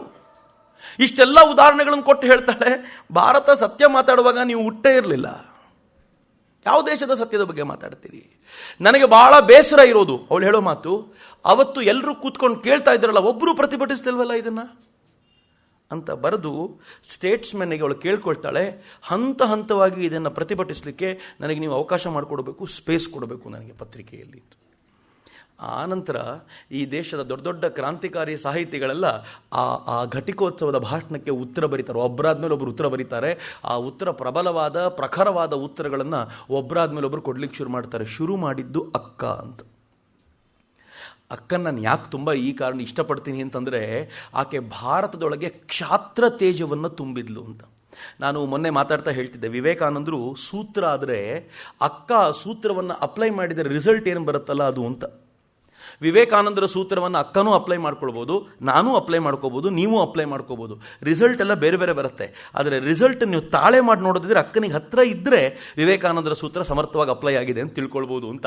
ಅಕ್ಕ ನಮ್ಗೆ ಆ ಥರದೊಂದು ರೆಡಿ ರೆಕನರ್ ಆಗಿ ಸಿಗ್ತಾಳೆ. ಏನು ಸುಂದರವಾದ ಲೇಖನದ ಮೂಲಕ ಕರ್ಜನ್ನ ಜಾಡಿಸಿದ್ಲು ಅಂತಂದರೆ, ಇಡೀ ದೇಶಕ್ಕೆ ಒಂದು ದಿಕ್ಸೂಚಿ ಸಿಕ್ತು, ಮುಂದೆ ಯಾವ ದಿಕ್ಕಿನಲ್ಲಿ ನಡಿಬೇಕು ಭಾರತ ಅಂತ. ಅಷ್ಟಕ್ಕೆ ಸುಮ್ಮನಾಗಲಿಲ್ಲ ಅಕ್ಕ. ಇದೇ ಕರ್ಜನ್ ಯುರೋಪ್ನಲ್ಲಿ ಮಾತಾಡ್ತಾ, ಪಶ್ಚಿಮದಲ್ಲಿ ಮಾತನಾಡ್ತಾ, ಭಾರತದಲ್ಲಿ ಫ್ಯಾಮೈನ್ಸ್ ಏನು ಬಂದಿದೆ, ಏನು ಕ್ಷಾಮ ಬಂದಿದೆ, ಆ ಕ್ಷಾಮವನ್ನು ಅವನ ಮಾತು ಹೆಂಗಿದೆ ಕೇಳಿ. ಅವನು ಹೇಳ್ತಾನೆ, ನಾವು ಸೈಂಟಿಫಿಕ್ ಅಪ್ರೋಚ್ ಒಂದನ್ನು ಕಂಡುಕೊಂಡಿದ್ದೀವಿ, ಈ ಫ್ಯಾಮೈನ್ಗೆ ರೀಚ್ ಮಾಡಲಿಕ್ಕೋಸ್ಕರ ಒಂದು ಸೈಂಟಿಫಿಕ್ ಅಪ್ರೋಚನ್ನು ಕಂಡುಹಿಡ್ಕೊಂಡಿದ್ದೀವಿ ಅಂತ ಒಂದು ಭಾಷಣ ಮಾಡ್ತಾನೆ. ಆ ಭಾಷಣಕ್ಕೆ ಅವಳು 2 ಲೇಖನಗಳನ್ನು ಬರೀತಾಳೆ, ಪ್ರತಿಯೊಬ್ಬರು ಓದಲೇಬೇಕಾಗಿರೋದು. ಮೊದಲನೇ ಲೇಖನದಲ್ಲಿ ಅವಳು ಹೇಳ್ತಾಳೆ, ಫ್ಯಾಮೈನ್ ಆಗಲಿಕ್ಕೆ ಕಾರಣ, ಕ್ಷಾಮವಾಗಲಿಕ್ಕೆ ಕಾರಣ ಜನಸಂಖ್ಯೆ ಹೆಚ್ಚಳ ಅಂತ ಕರ್ಜನ್ ಹೇಳಿದ. ಆದರೆ ಫ್ಯಾಮೈನ್ಗೆ ಕಾರಣ ಜನಸಂಖ್ಯೆ ಹೆಚ್ಚಳ ಅಲ್ಲ ಅಂತ ಡೀಟೇಲ್ ಕೊಡ್ತಾಳೆ, ಏನೇನು ಪ್ರಾಬ್ಲಮ್ ಅಂತ. ಅವಳು ಹೇಳುವಂಥ ಒಂದು ಸಂಗತಿ ತುಂಬ ಚೆನ್ನಾಗಿದೆ, ಎಲ್ಲರೂ ಗಂಭೀರವಾಗಿ ಆಲೋಚನೆ ಮಾಡೋಣ. ನಾನು ಇದನ್ನು ಓದುವಾಗಲೆಲ್ಲ ಅಂದ್ಕೊಳ್ತಿರ್ತೀನಿ, ಅಕ್ಕ ಎಷ್ಟು ಸೂಕ್ಷ್ಮವಾಗಿ ಆಲೋಚನೆ ಮಾಡ್ತಿರ್ಲಿಲ್ಲ ಅಂತ. ಅವಳು ಹೇಳ್ತಾಳೆ, ಹೇಗೆ ಜಾತಿ ಬೇರೆ ಇದೆಯೋ, ಹೇಗೆ ಬೇರೆ ಬೇರೆ ಕ್ಲಾಸ್ ಇದೆಯೋ, ಹಾಗೆ ಊಟ ಮಾಡುವ ವಿಚಾರದಲ್ಲೂ ಬೇರೆ ಬೇರೆ ಕ್ಲಾಸ್ ಇದೆ ಅಂತ. ಹೈ ಕ್ಲಾಸಿನ ಜನ ಊಟ ಮಾಡ್ತಾರೆ ಅನ್ನೋದಾದರೆ ಅವರು ಹೈ ಬ್ರ್ಯಾಂಡಿನದ್ದೇ ತಿಂತಾರೆ ಅಂತ. ಶ್ರೀಮಂತರಿದ್ದಾರಲ್ಲ, ಅವರು ಗೋಧಿ ತಿಂತಾರೆ, ಅವರು ಅಕ್ಕಿ ತಿಂತಾರೆ, ಅಥವಾ ಅದಕ್ಕಿಂತ ಹೈಯೆಸ್ಟ್ ಪಾರ್ಟಿ ಏನಿದೆಯೋ ಅದು. ಅಕ್ಕ ಬೇರೆದನ್ನು ಕೊಡ್ತಾಳೆ, ಯುರೋಪಿಂದು ಉದಾಹರಣೆ ಕೊಡ್ತಾಳೆ. ನಾನು ಭಾರತದ ಕೊಡಬೇಕು ಅಂದರೆ ಹೈಯೆಸ್ಟ್ ಸಿರಿವಂತರು ಯಾರಿದ್ದಾರೋ ಅವರು ರಿಲಯನ್ಸ್ ಫ್ರೆಶ್ಗೆ ಹೋಗ್ತಾರೆ, ಅಲ್ಲಿಂದ ತೊಗೊಂಡು ಬರ್ತಾರೆ, ಎಲ್ಲ ತಿನ್ಕೊಂಡು ಚೆನ್ನಾಗಿರ್ತಾರೆ. ಸೆಕೆಂಡ್ ಹಂತದ ಜನ ಇರ್ತಾರೆ, ಅವ್ರು ಹೇಗಿರ್ತಾರೆ ಅಂತಂದರೆ ಅವರಿಗೆ ಅಕ್ಕಿ ಬೇಳೆ ಎಲ್ಲ ಆಗಲ್ಲ. ಅವರು ಗೋಧಿ, ಬೇಳೆ, ಅಕ್ಕಿ ಜೊತೆಗೆ ಹಾಲು ಎಲ್ಲ ಮೇಲ್ನವ್ರು ತಿಂದರೆ, ಎರಡನೇ ಹಂತವ್ರು ಸ್ವಲ್ಪ ಕಡಿಮೆ, ಅವರು ಅನ್ನಭಾಗ್ಯದ ಅಕ್ಕಿ ಸಿಗುತ್ತೆ ಅವರಿಗೆ. ಅವರಿಗೆ ಬೇಳೆ ಹೈ ಕ್ವಾಲಿಟಿ ಸಿಗಲ್ಲ, ಸೆಕೆಂಡ್ ಕ್ವಾಲಿಟಿ ಬೇಳೆ ಸಿಗುತ್ತೆ. ಅವರಿಗೆ ಹಾಲು ತೊಗೊಂಡು ಕುಡಿಲಿಕ್ಕಾಗಲ್ಲ ಅನ್ನೋ ಕಾರಣಕ್ಕೋಸ್ಕರ ಮಜ್ಜಿಗೆ ತೊಗೊಂಡು ಬಂದು ಕುಡಿತಾರೆ. ಅಕ್ಕ ಕೊಡುವಂಥ ರೀಸನ್ ಇದು. ಇನ್ನೂ ಒಂದು ಹಂತ ಕೆಳಕ್ಕೆ ಬಂದರೆ ಅವರಿಗೆ ಇವೆಲ್ಲ ಇಲ್ಲಂತೆ. ಅಕ್ಕ ಹೇಳೋ ಮಾತು, ಅವಳು ಪೊಟ್ಯಾಟೊ ಮಾತ್ರ ತಿನ್ಕೊಂಡು ಬದುಕ್ತಾರಂತೆ. ನೀವು ಬಂಗಾಳಕ್ಕೆ ಹೋದರೆ ಬರೀ ಆಲೂಗಡ್ಡೆ ತಿನ್ನೋರೇ ಇದ್ದಾರೆ, ಬರೀ ಆಲೂಗಡ್ಡೆ, ಅವ್ರಿಗೆ ಮತ್ತೇನು ಸಿಗೋದೇ ಇಲ್ಲ. ಅವರಿಗೆ ಆಲೂಗಡ್ಡೆ ಬೇಯಿಸ್ಕೊಂಡು ತಿಂದ್ಬಿಡ್ತಾರೆ. ನಾರ್ತ್ ಈಸ್ಟ್ ಭಾಗಗಳಲ್ಲಿ ಹೋದರೆ ಅದೇ ಅನೇಕರ ಫುಡ್ಡು, ಅವರು ಅದನ್ನೇ ತಿನ್ಕೊಂಡು ಜೀವನ ಕಳೆದು ಬಿಡ್ತಾರೆ ಅಂತ. ಈ ಥರ ಪೊಟ್ಯಾಟೊ ಮತ್ತು ಸಣ್ಣ ಪುಟ್ಟ ವಸ್ತುಗಳನ್ನು ತಿನ್ಕೊಂಡು ಬದುಕ್ತಾರೆ. ಅವರಿಗಿಂತ ಕೆಳಗಿರ್ತಾರೆ, ಅವರಿಗೆ ಪೊಟ್ಯಾಟೊ ಕೂಡ ದಕ್ಕಲ್ಲ. ಅವರಿಗೆ ಕೊನೆಗೆ ಬಂದು ಸಿಗೋದು ಈ ಸೊಪ್ಪು ಸದೆಗಳು ಮಾತ್ರ ಸಿಗುತ್ತೆ, ಅದನ್ನು ತಿನ್ಕೊಂಡೇ ಬದುಕುವಂಥ ಕೊನೆ ವರ್ಗ ಇದೆ ಅಂತ. ಅಕಸ್ಮಾತ್ ದೇಶದಲ್ಲಿ ಗೋಧಿ ಮತ್ತು ಬೇಳೆಯ ಬೆಳೆ ಕಡಿಮೆ ಆದರೆ ಯಾರು ಟಾಪ್ ಕ್ಲಾಸ್ನಲ್ಲಿದ್ದರೋ ಅವರು ಎರಡನೇ ಹಂತಕ್ಕೆ ಬಂದು ಅಕ್ಕಿ ತಿನ್ಕೊಂಡು ಜೀವನ ನಡೆಸಿಬಿಡ್ತಾರೆ. ಆದರೆ ದೇಶದಲ್ಲಿ ಆಲೂಗಡ್ಡೆಯೇ ಕಡಿಮೆ ಆಗೋದ್ರೆ ಈ ಮೂರನೇ ಹಂತದಲ್ಲಿರೋರು ಸೊಪ್ಪು ತಿಂದು ಕಾಲ ಕಳಿಬೇಕು. ಈ ಸೊಪ್ಪು ತಿಂದು ಕಾಲ ಕಳೆದು ತುಂಬ ದಿನ ಕಳೀಲಿಲ್ಲ ಅಂತಂದರೆ ಅವರು ಆ ಕ್ಷಾಮಕ್ಕೆ ಒಳಗಾಗಿ ಸಾಯಬೇಕು ಅಂತ. ಬಹಳ ಸುಂದರವಾದ ರೀಸನಿಂಗ್ ಇದು. ಪ್ರತಿಯೊಂದು ಕ್ಷಾಮಕ್ಕೂ ಅಕ್ಕ ಹೇಳುವಂಥ ಮಾತು ಇದೇ ಪ್ರಾಬ್ಲಮ್. ಕ್ಷಾಮದಲ್ಲಿ ಮೇಲಿನ ಹಂತದವರು, ಮೇಲಿನ ಸ್ಟಾರ್ಟ್ ಆದವರು ಬದುಕ್ಬಿಡ್ತಾರೆ. ಕೆಳಗಿನ ಸ್ಟಾರ್ಟ್ ಆಗಿ ಸಮಸ್ಯೆ ಯಾಕಾಗುತ್ತೆ ಅಂತಂದರೆ, ಮೇಲಿನ ಸ್ಟಾರ್ಟ್ ಆದವರು ಒಂದೊಂದೇ ಹಂತಕ್ಕೆ ಕೆಳಕ್ಕೆ ಬಂದು ಅಲ್ಲಿವರೆಗೂ ಬದುಕಬಹುದು. ಆದರೆ ಕೆಳ ಹಂತದವರಿಗೆ ಮೇಲಕ್ಕೆ ಹೋಗ್ಲಿಕ್ಕಾಗಲ್ಲ, ಅಲ್ಲಿಂದ ಸಾಯೋದೇ ಗತಿ ಅವರಿಗೆ ಅಂತ. ನಿಜವಾಗ್ಲೂ ಯೋಚನೆ ಮಾಡಬೇಕಾಗಿರುವಂಥ ಸಂಗತಿ. ಇದನ್ನು ಕೊಟ್ಟು ಅಕ್ಕ ಹೇಳ್ತಾಳೆ, ಈ ದೇಶಕ್ಕಾಗಿರುವಂಥ ಎಲ್ಲ ಫ್ಯಾಮೈನ್ಸು ಜನಸಂಖ್ಯೆ ಹೆಚ್ಚಳದ ಕಾರಣದಿಂದಾಗಿ ಆಗಿರುವಂಥದ್ದಲ್ಲ, ನಿರ್ವಹಣೆಯಲ್ಲಿ ನೀವು ಸೋತಿದ್ದೀರಾ ಅನ್ನೋ ಕಾರಣಕ್ಕೋಸ್ಕರವೇ ಆಗಿರೋದು. ಅವಳು ಒಬ್ಬ ಬ್ರಿಟಿಷ್ ಅಧಿಕಾರಿಯನ್ನು ಉಲ್ಲೇಖ ಮಾಡಿ ಅಕ್ಕ ಒಂದು ಡೀಟೇಲ್ ಕೊಡ್ತಾಳೆ. 19ನೇ ಶತಮಾನದಲ್ಲಿ 4 ಕ್ವಾರ್ಟರ್ನ, ಶತಮಾನದಲ್ಲಿ 100 ವರ್ಷ ಅಂದರೆ 25 ವರ್ಷಗಳ 4 ಕ್ವಾರ್ಟರ್ ಗುರುತಿಸಿ. ಮೊದಲನೇ ಕ್ವಾರ್ಟರ್ನಲ್ಲಿ ಭಾರತದಲ್ಲಿ, ಇಡೀ ಭಾರತದಲ್ಲಿ 5 ಕ್ಷಾಮಗಳಾದವಂತೆ. 19ನೇ ಶತಮಾನದ ಮೊದಲನೇ ಕ್ವಾರ್ಟರ್ನಲ್ಲಿ 5 ಕ್ಷಾಮಗಳಾದವು. ಅದರಲ್ಲಿ 10 ಲಕ್ಷ ಜನ ಸತ್ತರಂತೆ. ಎರಡನೇ ಕ್ವಾರ್ಟರ್ನಲ್ಲಿ ಈ ದೇಶದಲ್ಲಿ 2 ಕ್ಷಾಮ ಬಂತು. 250,000 ಅಂದರೆ ಒಂದು 25,000 ಜನ ಸತ್ತಿರ್ಬೋದು. 25,00,000 ಜನ ಸತ್ತಿರು, 25 ಲಕ್ಷ. ಮೂರನೇ ಕ್ವಾರ್ಟರ್ನಲ್ಲಿ 6 ಫ್ಯಾಮೈನ್ಸ್ ಬಂತು. ಅದರಲ್ಲಿ 5 ಮಿಲಿಯನ್ ಅಂದರೆ 50 ಲಕ್ಷ ಜನ ಸತ್ತರು. 4ನೇ ಕ್ವಾರ್ಟರ್ನಲ್ಲಿ I was shock to hear 16 famines ಬಂತು, 16 ಕ್ಷಾಮಗಳು ಬಂತು. ಅದರಲ್ಲಿ 26 ಮಿಲಿಯನ್ ಜನ, 26 ದಶಲಕ್ಷ ಜನ, 2,60,00,000 ಜನ ನಾವು ಆ ಫ್ಯಾಮೈನಲ್ಲಿ ಕಳ್ಕೊಂಡ್ವಿ ಅಂತ. ಹೆಚ್ಚು ಕಡಿಮೆ 3-3.5 ಕೋಟಿ ಜನರನ್ನ 100 ವರ್ಷಗಳಲ್ಲಿ ಬರೀ ಕ್ಷಾಮಕ್ಕೆ ತುತ್ತಾಗಿಯೇ ಸಾಯಿಸ್ಬಿಟ್ರಿ ನೀವು ಅಂತಾಳೆ ಅಕ್ಕ. ಹಿಂಗೆ ಹೇಳಿ ಅಕ್ಕ ಇದಕ್ಕೆಲ್ಲ ಕಾರಣವನ್ನು ಪಟ್ಟಿ ಮಾಡ್ತಾಳೆ. ನೀವು ಎಲ್ಲೆಲ್ಲಿ ಎಡವಿದ್ರಿ ಅಂತ ಕೇಳಿದ್ರೆ ಅಕ್ಕ ಹೇಳ್ತಾಳೆ, ಈ ದೇಶದ ತರುಣ ವರ್ಗವನ್ನೆಲ್ಲ ಕರ್ಕೊಂಡೋಗಿ ಸೇನೆಗೆ ಜೋಡಿಸ್ಕೊಂಡ್ರಿ. ನೀವು ಜಗತ್ತನ್ನ ಗೆಲ್ಲಬೇಕು ಅನ್ನೋ ಕಾರಣಕ್ಕೋಸ್ಕರ ಇಲ್ಲಿನ ತರುಣನ್ನ ಕರ್ಕೊಂಡೋಗಿ ಸೇನೆಗೆ ಜೋಡಿಸ್ಕೊಂಡು ಅವ್ರ ಮೂಲಕ ಸೇನೆಯಲ್ಲಿ ಕೆಲಸ ಮಾಡ್ತಿದ್ರಲ್ಲ. ಹಳ್ಳಿಗಳು ವೀಕ್ ಆದವು, ಹಳ್ಳಿಯಲ್ಲಿ ವರ್ಕಿಂಗ್ ಫೋರ್ಸೇ ಇರಲಿಲ್ಲ. ಹಳ್ಳಿಗಳು ಡಿಪ್ಲೀಟ್ ಆಗ್ತಾ ಹೋದವು. ಪಟ್ಟಣಗಳನ್ನ ಬೆಳೆಸಿದ್ರಿ, ಹಳ್ಳಿಗಳಿಗೂ ಪಟ್ಟಣಗಳಿಗೂ ಲಿಂಕ್ ತಪ್ಪೋಯ್ತು. ಪಟ್ಟಣಗಳು ದೊಡ್ಡದಾದವು, ಹಳ್ಳಿಗಳು ಚಿಕ್ಕದಾಗ್ತಾ ಹೋದವು. ಅದು ಎಲ್ಲ ಸಮಸ್ಯೆಯ ಮೂಲ ಆಯಿತು. ನೀವು ಅನ್ಕೊಂಡ್ರಿ ರೈಲ್ವೆ ಹಳಿಗಳನ್ನು ಹಾಕೋದ್ರಿಂದ ಉದ್ಧಾರ ಮಾಡ್ತೀವಿ ಅಂತ. ಆದರೆ ಇದ್ರ ಪ್ರಾಬ್ಲಮ್ ಹೇಗಾಯ್ತು ಅಂತಂದ್ರೆ, ನೀವು ರೈಲ್ವೆ ಹಳಿಗಳನ್ನು ಹಾಕಿದ್ರಿಂದ ಹಳ್ಳಿಗಳಲ್ಲಿ ಬೆಳೆದಿರೋ ಧಾನ್ಯವನ್ನ ಪಟ್ಟಣಕ್ಕೆ ತಗೊಂಡು ಹೋಗ್ಲಿಕ್ಕೆ ಸುಲಭ ಆಯ್ತೇ ಹೊರತು ಹಳ್ಳಿಗಳನ್ನು ಉಳಿಸ್ಲಿಕ್ಕೆ ಅದರಿಂದ ಯಾವ ಲಾಭವೂ ಆಗಲಿಲ್ಲ. ಅಕ್ಕ ಎಳೆ ಎಳೆಯಾಗಿ ಹೇಗೆ ಬಿಚ್ಚಿಟ್ಲು ಅಂತಂದ್ರೆ, ಭಾರತ ಬಿಡಿ ಯುರೋಪ್ನಲ್ಲೂ ಕೂಡ ಅಕ್ಕನ ಈ ಲೇಖನ ಚರ್ಚೆಗೆ ಬಂತು. ಅಕ್ಕನ ಬಗ್ಗೆ ನಾನು ಮಾತಾಡುವಾಗ ನನಗೆ ಬಹಳ ಹೆಮ್ಮೆ ಅನಿಸೋದು ಆ ಕಾರಣಕ್ಕೋಸ್ಕರ. ಅಕ್ಕ ಯುರೋಪ್ನಲ್ಲೂ ಜಾಗೃತಿ ಏಕಕಾಲಕ್ಕೆ ಮೂಡಿಸ್ತಾ ಇದ್ಲು. ಯುರೋಪ್ನಲ್ಲಿ ಯಾರ್ಯಾರು ಭಾರತದ ಪರವಾಗಿ ಒಂದು ಅನುಕಂಪವನ್ನು ಇಟ್ಕೊಂಡಿದ್ರು ಅವರಿಗೆಲ್ಲ ಅಕ್ಕ ಒಂದು ಮಾರ್ಗದರ್ಶಿಯಾಗಿ ನಿಂತಲು. 1905ರಲ್ಲಿ ಈ ಬಂಗಾಳದ ವಿಭಜನೆ ತಡಿಲಿಕ್ಕೋಸ್ಕರ ಅಕ್ಕ ಸೈದ್ಧಾಂತಿಕವಾದ ಒಂದು ಶಕ್ತಿಯನ್ನು ಕೊಟ್ಟಲು. ಜೊತೆಗೆ ಸ್ವದೇಶಿ ಚಿಂತನೆಗೆ ಎಲ್ಲರೂ ಸೇರಬೇಕು ಅನ್ನೋ ಪ್ರೇರಣೆ ಸಿಕ್ಕಾಗ ಅಕ್ಕನೂ ಕೂಡ ಎಲ್ಲರ ಜೊತೆಗೆ ಸಮರಸವಾಗಿ ಬೆರೆತಲು. ಅರವಿಂದ ಘೋಷರು, ರವೀಂದ್ರರು, ಇವರ ಹೆಸರೆಲ್ಲ ಬರುತ್ತೆ, ಬಿಪಿನ್ ಚಂದ್ರಪಾಲ್ ಹೆಸರು, ಎಲ್ಲರ ಹೆಸರು ಬರುತ್ತೆ. ಆದರೆ ಅಕ್ಕನ ಹೆಸರಲ್ಲಿ ಎಲ್ಲೂ ಬರೋದೇ ಇಲ್ಲ. ಮಿತ್ರ, ಇದಾದ್ಮೇಲೆ ನಾನು 3-4 ಘಟನೆಗಳನ್ನು ಹೇಳ್ತೀನಿ. ಅಕ್ಕನ ಹೆಸರು ಯಾಕೆ ಮಿಸ್ ಆಗೋಯ್ತು ಅಂತ ನನಗೆ ಈಗಲೂ ಅರ್ಥ ಆಗದೆ ಇರುವಂಥ ಸಂಗತಿಗಳಿವೆ. 1905ರಲ್ಲಿ ಸ್ವದೇಶಿ ಚಳವಳಿ ಶುರುವಾದಾಗ ಅಕ್ಕ ಮಾಡಿದ ಮೊದಲನೇ ಕೆಲಸ ಏನು ಗೊತ್ತಾ? ಬರೀ ಸ್ವದೇಶಿ ತಗೊಳ್ಳಿ ಅಂತ ಹೇಳ್ಕೊಂಡು ತಿರುಗಾಡಿದ್ದಲ್ಲ, ಬದಲಿಗೆ ಸ್ವದೇಶಿ ಪ್ರೊಡ್ಯೂಸ್ ಮಾಡಲಿಕ್ಕೆ ಬೇಕಾಗಿರುವಂಥ ಪ್ರೇರಣೆ ಕೊಟ್ಟಿದ್ದು. ಅಕ್ಕ ರಾ ಮೆಟೀರಿಯಲ್ಗಳನ್ನ ಖರೀದಿ ಮಾಡ್ಕೊಂಡು ಬಂದು ಆ ರಾ ಮೆಟೀರಿಯಲ್ನ ಯಾರು ಪ್ರೊಡ್ಯೂಸ್ ಮಾಡಬೇಕು ಅಂತ ಸಿದ್ಧರಾಗಿದ್ದಾರೋ ಅವ್ರಿಗೆ ತಲುಪಿಸ್ತಾ ಇದ್ಲು. ಪ್ರೊಡ್ಯೂಸ್ ಮಾಡಿದವರ ವಸ್ತುಗಳನ್ನ ಮಾರ್ಕೆಟ್ಗೆ ತಗೊಂಡೋಗಿ ಮಾರಾಟ ಮಾಡಲಿಕ್ಕೆ ಬೇಕಾಗಿರುವ ಲಿಂಕ್ಗಳನ್ನ ತಾನೇ ಎಸ್ಟಾಬ್ಲಿಷ್ ಮಾಡಿ ಕೊಡ್ತಿದ್ಲು. ನಾನೇನೆ ಡಾನ್ ಸೊಸೈಟಿಯ ಹುಡುಗರ ಬಗ್ಗೆ ಹೇಳಿದ್ನಲ್ಲ, ಆ ಡಾನ್ ಸೊಸೈಟಿಯ ಹುಡುಗರನ್ನ ಇದಕ್ಕೋಸ್ಕರ ಬಳಸ್ಕೊಂಡು ಮಾರ್ಕೆಟಿಂಗ್ ಎಕ್ಸಿಕ್ಯೂಟಿವ್ ತರ ಬಳಸ್ತಾ ಇದ್ಲು ಅಕ್ಕ ಅವರನ್ನ. ಅಕ್ಕ ಈ ದೇಶದಲ್ಲಿ ಕೋಆಪರೇಟಿವ್ ಸೊಸೈಟಿಗಳು ವ್ಯಾಪಕವಾಗಲಿಕ್ಕೆ ಸಾಕಷ್ಟು ಪ್ರೇರಣೆಯನ್ನು ಕೊಟ್ಲು. ಈ ದೇಶದಲ್ಲಿ ಯಾರ್ಯಾರು ಲೋನ್ ಕೊಡಬಲ್ಲರೋ ಅವರನ್ನು ಕನ್ವಿನ್ಸ್ ಮಾಡಿ ಇಂಟ್ರೆಸ್ಟ್ ಫ್ರೀ ಲೋನ್ಗಳನ್ನ ಹೊಸದಾಗಿ ಉದ್ದಿಮೆ ಹಾಕಲಿಕ್ಕೆ ಅಂತ ನಿಶ್ಚಯ ಮಾಡಿದವರಿಗೆ ಕೊಡಿಸ್ತಿದ್ಲು ಅಕ್ಕ. ಅಕ್ಕ ಎಷ್ಟು ವ್ಯಾಪಕವಾಗಿ ಕೆಲಸ ಮಾಡಿದ್ಲು ಅಂತಂದ್ರೆ, ಸ್ವದೇಶಿಯ ಪ್ರಚಾರಕ್ಕೋಸ್ಕರ ಇವರು ತಯಾರು ಮಾಡಿದ ವಸ್ತುಗಳನ್ನ ತಾನು ತಳ್ಳು ಗಾಡಿಯಲ್ಲಿಟ್ಕೊಂಡು ಈ ದೇಶದ ಮನೆಗಳ ಮುಂದೆ ತಗೊಂಡು ಹೋಗಿ, ನಾನು ಸಿಸ್ಟರ್ ನಿವೇದಿತಾ ಬಂದಿದ್ದೀನಿ, ಭಾರತದ ವಸ್ತುಗಳನ್ನು ತಗೊಂಡು ಬಂದಿದ್ದೀನಿ, ಕೊಂಡ್ಕೋತೀರಾ ಅಂತ ಕೇಳ್ತಿದ್ಲು ಅಕ್ಕ. ಅವಳು ತುಂಬ ದೊಡ್ಡವಳ್ರಿ, ಅವಳು ತುಂಬ ದೊಡ್ಡ ವ್ಯಕ್ತಿತ್ವ ಅವಳದ್ದು.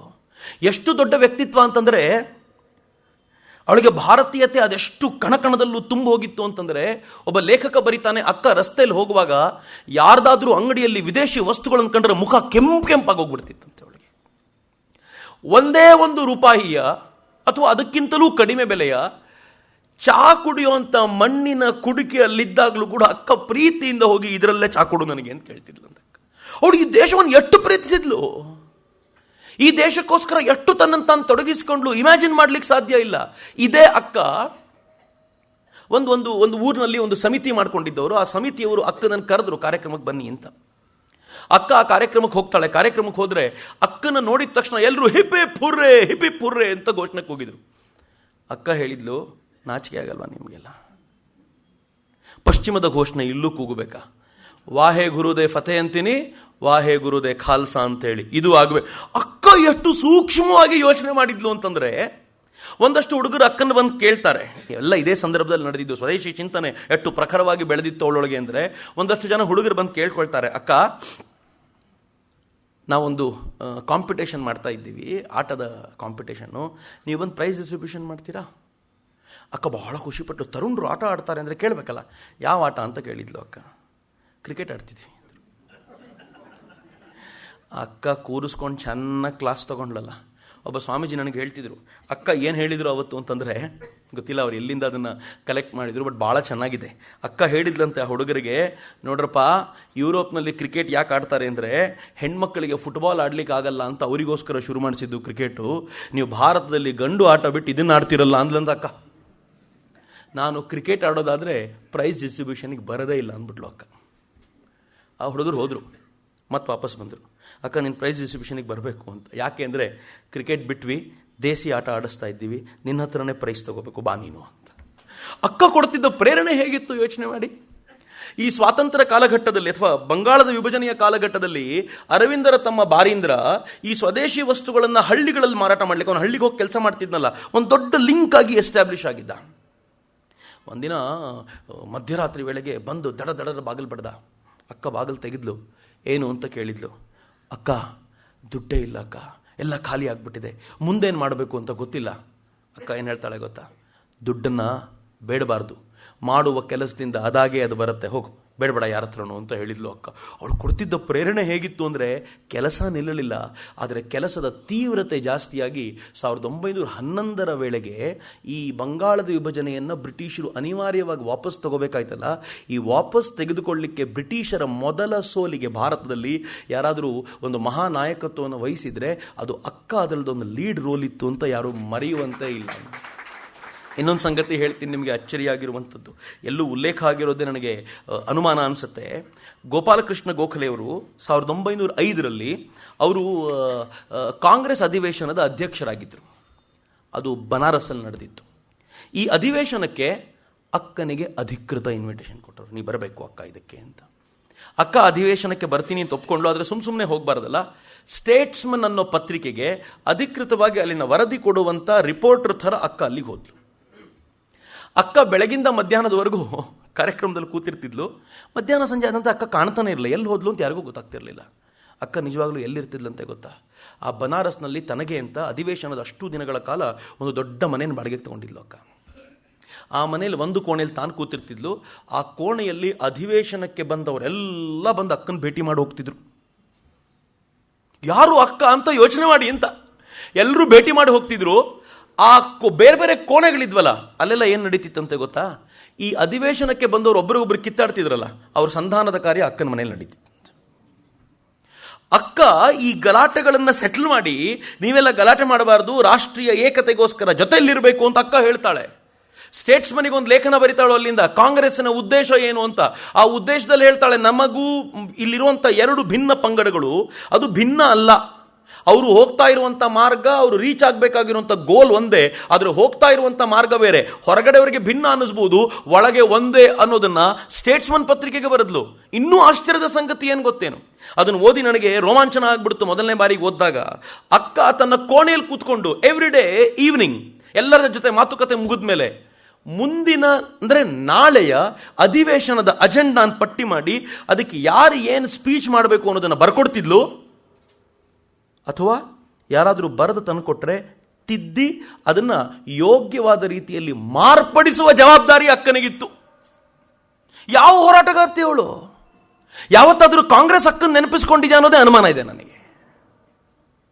ಭಾಷಣಗಳನ್ನು ತಿದ್ದುವ ಕೆಲಸ ಮಾಡ್ತಿದ್ದ ಅಕ್ಕ ಯಾವ ಥರದ ವ್ಯಕ್ತಿತ್ವವನ್ನು ಹೊಂದಿರಬಹುದು ಅಂತ ನಂಗೆ ಭಾಳ ಒಂದೊಂದು ಸಂದರ್ಭದಲ್ಲಿ ಅಚ್ಚರಿ ಅನಿಸುತ್ತೆ. ಇಡೀ ಭಾರತ ಅವಳನ್ನು ಹಾಗೆ ಅಕ್ಸೆಪ್ಟ್ ಮಾಡ್ಕೊಂಡ್ಬಿಡ್ತು. 1905, 6, 7 ಒಂದು 2 ವರ್ಷಗಳ ಕಾಲ ಅಕ್ಕನ ಚಟುವಟಿಕೆ ಎಷ್ಟು ತೀವ್ರವಾಗಿತ್ತು ಅಂತಂದರೆ, ಆಗಲೇ ಅಕ್ಕನ ಆರೋಗ್ಯ ಹಾಳಾಗಿ ಅಕ್ಕನಿಗೆ ಬ್ರೈನ್ ಫೀವರ್ ಬಂತು ಅಂತಾಗಿ ಗೋಪಾಲಕೃಷ್ಣ ಗೋಖಲೆಯವರು ಹೋಗಿ ಅಕ್ಕನ ಪಾದ ಬುಡದಲ್ಲಿ ಕುಳಿತುಕೊಂಡು ಅಕ್ಕನ ಸೇವೆ ಮಾಡಿದ ಅದೇ ಹೊತ್ತಿನಲ್ಲಿ. 1 ವರ್ಷ ದೊಡ್ಡವರು. ಗೋಪಾಲಕೃಷ್ಣ ಗೋಖಲೆ ಕಾಂಗ್ರೆಸ್ಸಿನಿಂದ ಬರಬೇಕಾಗ ಎಲ್ಲ ರೀತಿಯ ಸಹಕಾರವನ್ನು ಕೊಡಿಸಬೇಕು ಅಂತ ಗಲಾಟೆ ಮಾಡಿ ಕಾಂಗ್ರೆಸ್ನಿಂದ ಕೊಡಿಸಿದ ಅದೇ ಸಂದರ್ಭದಲ್ಲಿ ಅಕ್ಕ ಟು ಬಿ ಫ್ರ್ಯಾಂಕ್ ಹೋಗೇ ಬಿಡ್ತಾಳಾಗ ಅಂತ ಅನ್ಕೊಂಡಿದ್ರು ಅನೇಕರು. ಬ್ರೈನ್ ಫೀವರ್ ಆಗಿತ್ತು. ಆದರೆ ಜಗದೀಶ್ ಚಂದ್ರ ಬೋಸರ ಫ್ಯಾಮಿಲಿ ತುಂಬ ಚೆನ್ನಾಗಿ ನೋಡ್ಕೊಳ್ತು. ಅಕ್ಕ ಮತ್ತೆ ರಿಕವರ್ ಆಗಿ ಬಂದ್ಲು ಅಂದರೆ ಬ್ರಿಟಿಷರನ್ನ ಚಾರ್ಜ್ ಮಾಡಲಿಕ್ಕೆ ಬಂದ್ಲು ಅಂತ ಅರ್ಥ. ಅವಳು ಮತ್ತೆ ಹೇಗೆ ವೈಬ್ರೆಂಟಾಗಿ ಕೆಲಸ ಮಾಡಿದ್ಲು ಅಂತಂದರೆ, ಅಕ್ಕನನ್ನು ಕಾಂಗ್ರೆಸ್ ಅಧಿವೇಶನವೊಂದರಲ್ಲಿ ಭೇಟಿ ಮಾಡಲಿಕ್ಕೆ ದಕ್ಷಿಣದ ಕ್ರಾಂತಿಕಾರಿ ಸುಬ್ರಹ್ಮಣ್ಯ ಭಾರತಿ ಬಂದಿದ್ದರು. ಸುಬ್ರಹ್ಮಣ್ಯ ಭಾರತಿ ದಕ್ಷಿಣದ ಶ್ರೇಷ್ಠ ಕ್ರಾಂತಿಕಾರಿಗಳಲ್ಲೊಬ್ಬರು. ಸುಬ್ರಹ್ಮಣ್ಯ ಭಾರತಿ ಇಡೀ ಅಧಿವೇಶನಕ್ಕೆ ಬಂದಿದ್ದರ ಮೂಲ ಉದ್ದೇಶ ಅಕ್ಕ ಬಂದಿರ್ತಾಳಲ್ಲಿ ಅಂತ.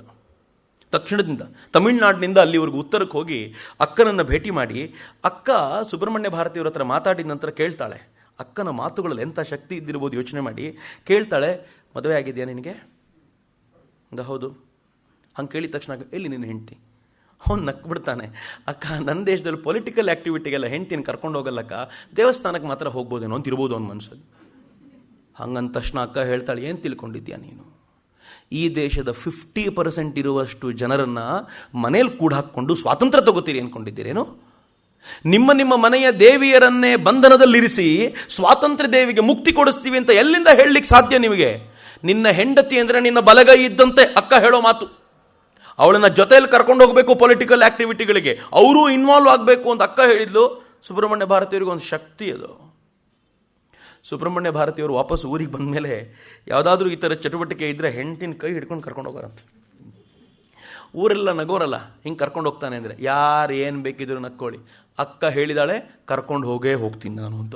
ಅಕ್ಕನ ಮೇಲೆ ಏನು ಶ್ರದ್ಧೆ ಗೊತ್ತೇನು? ಅವ್ರು ಬರೆದಿರುವಂಥ ಕವನ ಸಂಕಲನವನ್ನು ಅಕ್ಕನಿಗೆ ಡೆಡಿಕೇಟ್ ಮಾಡಿ ಏನು ಹೇಳ್ತಾರೆ ಗೊತ್ತಾ? ಸಂಪರ್ಕವಾದ ಮೊದಲ ದೃಷ್ಟಿಯಲ್ಲೇ ನನಗೆ ಭಾರತ ಮಾತೆಯ ದರ್ಶನ ಮಾಡಿಸಿದ ಅಕ್ಕನಿಗೆ ಈ ಕೃತಿ ಸಮರ್ಪಣೆ ಅಂತ. ಸುಬ್ರಹ್ಮಣ್ಯ ಭಾರತಿ, ಚಕ್ರವರ್ತಿ ಸೂಲಿಬೇಲ್ ಅಲ್ಲ ಇದನ್ನು ಹೇಳ್ತಿರೋದು. ಸುಬ್ರಹ್ಮಣ್ಯ ಭಾರತಿ ಅಂತ ಈ ದೇಶದ ಶ್ರೇಷ್ಠ ಕ್ರಾಂತಿಕಾರಿ ಅಕ್ಕನಿಗೆ ಕೊಟ್ಟಂತ ಗೌರವ ಅದು. ಅಕ್ಕನ ಪ್ರಭಾವ ಹೇಗಿತ್ತು ಅಂದರೆ ಬ್ರಿಟಿಷರಿಗೆ ಕುತ್ತಿಗೆವರೆಗೂ ಬಂದ್ಬಿಟ್ಟಿತ್ತು. ಒಬ್ಬರಾದ್ಮೇಲೆ ಒಬ್ರು ಬ್ರಿಟಿಷರ ಕೈಗೆ ಸಿಕ್ಕಾಕೊಳ್ತಾ ಹೋದ್ರು. ಯುಗಾಂತರ ಪತ್ರಿಕೆಯನ್ನು ಶುರು ಮಾಡಿದ್ದವರು ಇಬ್ರು. ಒಬ್ಬರು ಭೂಪೇಂದ್ರನಾಥ ದತ್ತ, ವಿವೇಕಾನಂದರ ತಮ್ಮ, ಮತ್ತೊಬ್ಬರು ಬಾರೀಂದ್ರ ಘೋಷ್, ಅರವಿಂದರ ತಮ್ಮ. ಇವರಿಬ್ಬರಲ್ಲಿ ಭೂಪೇಂದ್ರನಾಥ ದತ್ತನನ್ನು ಅರೆಸ್ಟ್ ಮಾಡಿಬಿಟ್ರು. ಅಕ್ಕನಿಗೆ ಜೀವ ಅವನನ್ನು ಕಂಡ್ರೆ, ಇವರಿಬ್ಬರನ್ನ ಕಂಡ್ರೆ ಭಾಳ ಜೀವ ಅವಳಿಗೆ. ಅಕ್ಕ ಹೇಳ್ತಾಳೆ ಹೇಗಾದರೂ ಮಾಡಿ ಬಿಡಿಸ್ಕೊಂಡು ಬರಬೇಕಲ್ಲ, ಆದರೆ ಬಿಡಿಸ್ಕೊಂಡು ಬರಲಿಕ್ಕೆ ಕನಿಷ್ಠ 10,000 ರೂಪಾಯಿ ಬಾಂಡ್ ಕೊಡಬೇಕು ಅಂತ. ಚಂದ ಎತ್ತಲಿಕ್ಕೆ ಹೋದರೆ ಯಾರು ಕೊಡ್ತಾರೆ? ಅಕ್ಕ ಹೇಳ್ತಾಳೆ ನನ್ನ ಬ್ಯಾಂಕ್ ಅಕೌಂಟಲ್ಲಿ ಎಷ್ಟಿದೆಯೋ ಅಷ್ಟನ್ನೂ ಬರಿದು ಮಾಡ್ತೀನಿ, ಹೇಗಾದರೂ ಮಾಡಿ ಅವ್ರನ್ನ ಬಿಡಿಸ್ಕೊಂಡು ಬರಬೇಕು ನಾನು ಅಂತ. ಅವನ ಹತ್ರ ಹೋದಾಗ ಅವನು ನಗ್ತಾ ಅಕ್ಕ ನನಗೇನು ತೊಂದರೆ ಇಲ್ಲ, ಆರಾಮಾಗಿದ್ದೀನಿ ಅಂದಾಗ ಅಕ್ಕ ಅವನಿಗೆ ಹೇಳ್ತಾಳೆ ನೆನ್ಪಿಟ್ಕೋ, ಭಾರತದ ಸುಪುತ್ರ ನೀನು, ಭಾರತ ಮಾತೆಗೆ ತಕ್ಕ ಮಗನಾಗಿ ಬದುಕೋದನ್ನು ತೋರಿಸಬೇಕು ನೀನು ಅಂತ ಜೈಲಿನೊಳಗೆ ಇದ್ದಂಥ ಅವನಿಗೆ ಶಕ್ತಿಯನ್ನು ತುಂಬುತ್ತಾಳೆ. ಆದರೆ ಯಾವಾಗ ಭೂಪೇಂದ್ರನಂಥ ಕ್ರಾಂತಿಕಾರಿಗಳ ಹಿಂದೆ ಅಕ್ಕನ ಬೆಂಬಲ ಇದೆ ಅಂತ ಗೊತ್ತಾಯ್ತೋ, ಬ್ರಿಟಿಷರು ಭಾಳ ಸ್ಟ್ರಿಕ್ಟಾಗಿ ಅಕ್ಕನ ಹಿಂದೆ ಬಿದ್ದುಬಿಟ್ರು. ಒಬ್ಬೊಬ್ಬರೇ ಅರೆಸ್ಟ್ ಆಗ್ತಾ ಇದ್ದಂತೆ ಗೋಪಾಲಕೃಷ್ಣ ಗೋಖಲೆಯಾದಿಯಾಗಿ ಎಲ್ಲರೂ ಬಂದು ಅಕ್ಕನಿಗೆ ಏನು ಹೇಳ್ತಾರೆ ಗೊತ್ತಾ? ಅಕ್ಕ, ಎಲ್ಲರೂ ಅರೆಸ್ಟ್ ಆಗ್ತಿರೋದು ನೋಡಿದ್ರೆ ಸದ್ಯದಲ್ಲೇ ನೀನು ಅರೆಸ್ಟ್ ಆಗುತ್ತೆ ಅಂತ. ಅದಕ್ಕೆ ಈ ಎಲ್ಲ ನಾಯಕರು ಏನು ಹೇಳಿದರು, ದಯಮಾಡಿ ಭಾರತನ ಬಿಟ್ಟು ಹೋಗ್ಬಿಡು ಈಗ ಅಂತ. ನೀನೇ ಭಾರತದಿಂದ ತಪ್ಪಿಸ್ಕೊಂಡು ಹೋಗಬೇಕು, ಯಾವ ಕಾರಣಕ್ಕೂ ಇವ್ರಿಗೆ ಸಿಗಬಾರ್ದು. ನಮ್ಮ ದೇಶದಲ್ಲಿ ಈ ದೇಶಕ್ಕೋಸ್ಕರ ಸವಿಸಿದಂಥ ಅಕ್ಕನನ್ನು ಜೈಲಿನಲ್ಲಿ ನೋಡ್ಲಿಕ್ಕೆ ನಮ್ಮ ಹತ್ರ ಸಾಧ್ಯವೇ ಇಲ್ಲ, ದಯಮಾಡಿ ಈ ದೇಶ ಬಿಟ್ಟು ಹೋಗಬೇಕು ಅಂತ. 1907ರಲ್ಲಿ ಅಕ್ಕ ಈ ದೇಶವನ್ನು ಬಿಟ್ಟು ಹೋಗುವಂಥ ತಯಾರಿ ಮಾಡ್ಕೋತಾಳೆ. ಜಗದೀಶ್ ಚಂದ್ರ ಬೋಸರ ಫ್ಯಾಮಿಲಿಗೆ ವಿದೇಶಕ್ಕೆ ಹೋಗಬೇಕು ಅನ್ನೋ ನೆಪವನ್ನು ಇಟ್ಕೊಂಡು ಅವ್ರ ಜೊತೆ ತಾನು ಸೇರ್ಕೊಂಡು ಹೋಗಬೇಕು ಅಂತ. ಅದ್ರ ಜೊತೆಲಿ ಹೋದರೆ ಮತ್ತೆ ತೊಂದರೆ ಆಗುತ್ತೆ ಅಂತ ಅವ್ರನ್ನ ಮುಂದಕ್ಕೆ ಕಳಿಸಿ ತಾನು ಹಿಂದೆ ಅಮೇರಿಕಕ್ಕೆ ಹೋಗ್ತಾಳೆ, ಅಲ್ಲಿಂದ ಯುರೋಪಿಗೆ ಹೋಗ್ತಾಳೆ ಅಕ್ಕ. ಈ ಬಾರಿ ಹೋದಾಗ ಏನು ಮಾಡ್ತಾಳೆ ಗೊತ್ತಾ? ಹೋದಾಗಲೂ ಸುಮ್ಮನಿರಲ್ಲ ಅಕ್ಕ, ಅಲ್ಲೇನು ಪಿಕ್ನಿಕ್ಕಿಗೆ ಹೋದಂಗೆ ಹೋಗಲಿಲ್ಲ, ಅಲ್ಲಿಗೆ ಹೋಗಿ ಭಾರತದ ಕೆಲಸವನ್ನು ವ್ಯಾಪಕವಾಗಿ ಮಾಡ್ತಾಳೆ.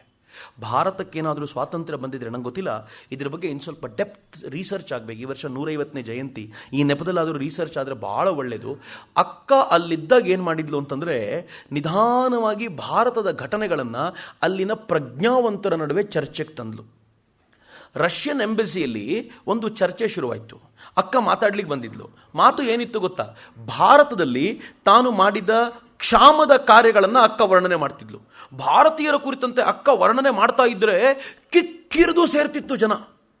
ಏನು ಅದ್ಭುತವಾದ ಕಥನಗಳನ್ನು ಹೇಳ್ಕೊಳ್ತಾಳೆ. ಅವ್ರು ಹೇಳ್ತಾರೆ, ವಾಹ್ ನಿನ್ನ ಫ್ರೀಡಮ್ಗೆ ಮೆಚ್ಚಬೇಕು, ಎಷ್ಟು ಫ್ರೀಡಮ್ ಸಿಕ್ಕಿದೆ ನಿನಗೆ, ಎಲ್ಲೆಲ್ಲಿ ಹೋಗಿ ಕೆಲಸ ಮಾಡುವಂಥ ಅವಕಾಶ ಪಡ್ಕೊಂಡೆ ಅಂತ ನಿಧಾನವಾಗಿ ಒಂದು ಜನಸಮೂಹ ರೂಪುಗೊಳ್ಳಿಕ್ಕೆ ಶುರುವಾಯಿತು. ಅಕ್ಕನ ಪರವಾಗಿ, ಭಾರತದ ಪರವಾಗಿ ಮಾತನಾಡುವಂಥವ್ರು ಶುರುವಾದರು ಯುರೋಪ್ನಲ್ಲಿ. ಅಕ್ಕನ ಕೆಲಸ ಯೋಚನೆ ಮಾಡಿ.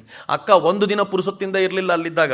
ಅಕ್ಕ ಅಮೆರಿಕಾದಲ್ಲಿ ಭಾಷಣಗಳನ್ನು ಮಾಡಿದ್ಲು. ಅಮೆರಿಕಕ್ಕೆ ಹೋದಾಗ ಅಲ್ಲಿ ಜೋಸೆಫಿನ್ ಮ್ಯಾಕ್ಲಾಡ್ ಜೊತೆ, ಮಿಸ್ ಬುಲ್ ಜೊತೆ ಅಲ್ಲಿ ಉಳ್ಕೊಂಡು ಅಲ್ಲಿ ಅನೇಕ ಚಟುವಟಿಕೆಗಳನ್ನು ಮಾಡಿ, ಯುರೋಪ್ನಲ್ಲಿ ಆಕೆಯ ಚಟುವಟಿಕೆ ಹೇಗಿತ್ತು ಅಂತಂದರೆ, ಯುರೋಪಿನ ಒಬ್ಬ ಖ್ಯಾತ ಲೇಖಕ, ಯಾರು ಜನರ ಮೇಲೆ ಪ್ರಭಾವಿಯಾಗಿರುವಂಥ ಚಿಂತನೆಗಳನ್ನು ಮೂಡಿಸಬಲ್ಲವನಾಗಿದ್ನೋ ಆತ, ಮತ್ತು ಲೇಬರ್ ಪಾರ್ಟಿಯ ಒಬ್ಬ ನಾಯಕ ಅಕ್ಕನ ಫಾಲೋವರ್ ಆಗಿಬಿಟ್ರು. ಈ ಲೇಬರ್ ಪಾರ್ಟಿಯ ನಾಯಕ ಭಾರತದ ಚಿಂತನೆಗಳನ್ನು, ಭಾರತದ ವಿಚಾರವಾಗಿ ಲಂಡನ್ನ ಹೌಸ್ ಆಫ್ ಕಾಮನ್ಸ್ನಲ್ಲಿ ತುಂಬ ಪ್ರಬಲವಾಗಿ ವಿಚಾರವನ್ನು ಮಂಡಿಸ್ತಿದ್ದ. ಹೀಗಾಗಿ ಲಂಡನ್ನಿನ ಹೌಸ್ ಆಫ್ ಕಾಮನ್ಸ್ನಲ್ಲಿ ಇಂಡಿಯಾದ ವಿಚಾರ ಬಂದಾಗ ಅಕ್ಕನಿಗೆ ಮುಕ್ತವಾದ ಎಂಟ್ರಿ ಸಿಕ್ತಿತ್ತು. ಭಾರತದ ಪರವಾಗಿ ಲಂಡನ್ನಲ್ಲಿ ವಾದ ಮಾಡುವಂಥವ್ರು ಯಾರಾದರೂ ಇದ್ರೆ ಅದು ಅಕ್ಕ ಅನ್ನೋದು ಸಾಬೀತಾಗೋಯ್ತು. ಮಿತ್ರ, ನಂಗೆ ಭಾಳ ಆಶ್ಚರ್ಯದ ಸಂಗತಿ, ಗೊತ್ತಿಲ್ಲ, ಎಲ್ಲೂ ಉಲ್ಲೇಖ ಇಲ್ಲ, ಆದರೆ ಭೇಟಿಯಾಗದೆ ಇರೋದಕ್ಕೆ ಸಾಧ್ಯವೇ ಇಲ್ಲ ಅಂತ ನನ್ನ ಮನಸ್ಸು ಹೇಳುತ್ತೆ. ಅಕ್ಕ ಅಲ್ಲಿದ್ದಾಗಲೇ ಲಂಡನ್ನಲ್ಲಿ ಸಾವರ್ಕರ್ ಇದ್ದಿದ್ದು. ಅಕ್ಕ ಅಲ್ಲಿದ್ದಾಗಲೇ ಭಾರತ ಭವನದ ಚಟುವಟಿಕೆ ನಡೀತಾ ಇದ್ದಿದ್ದು.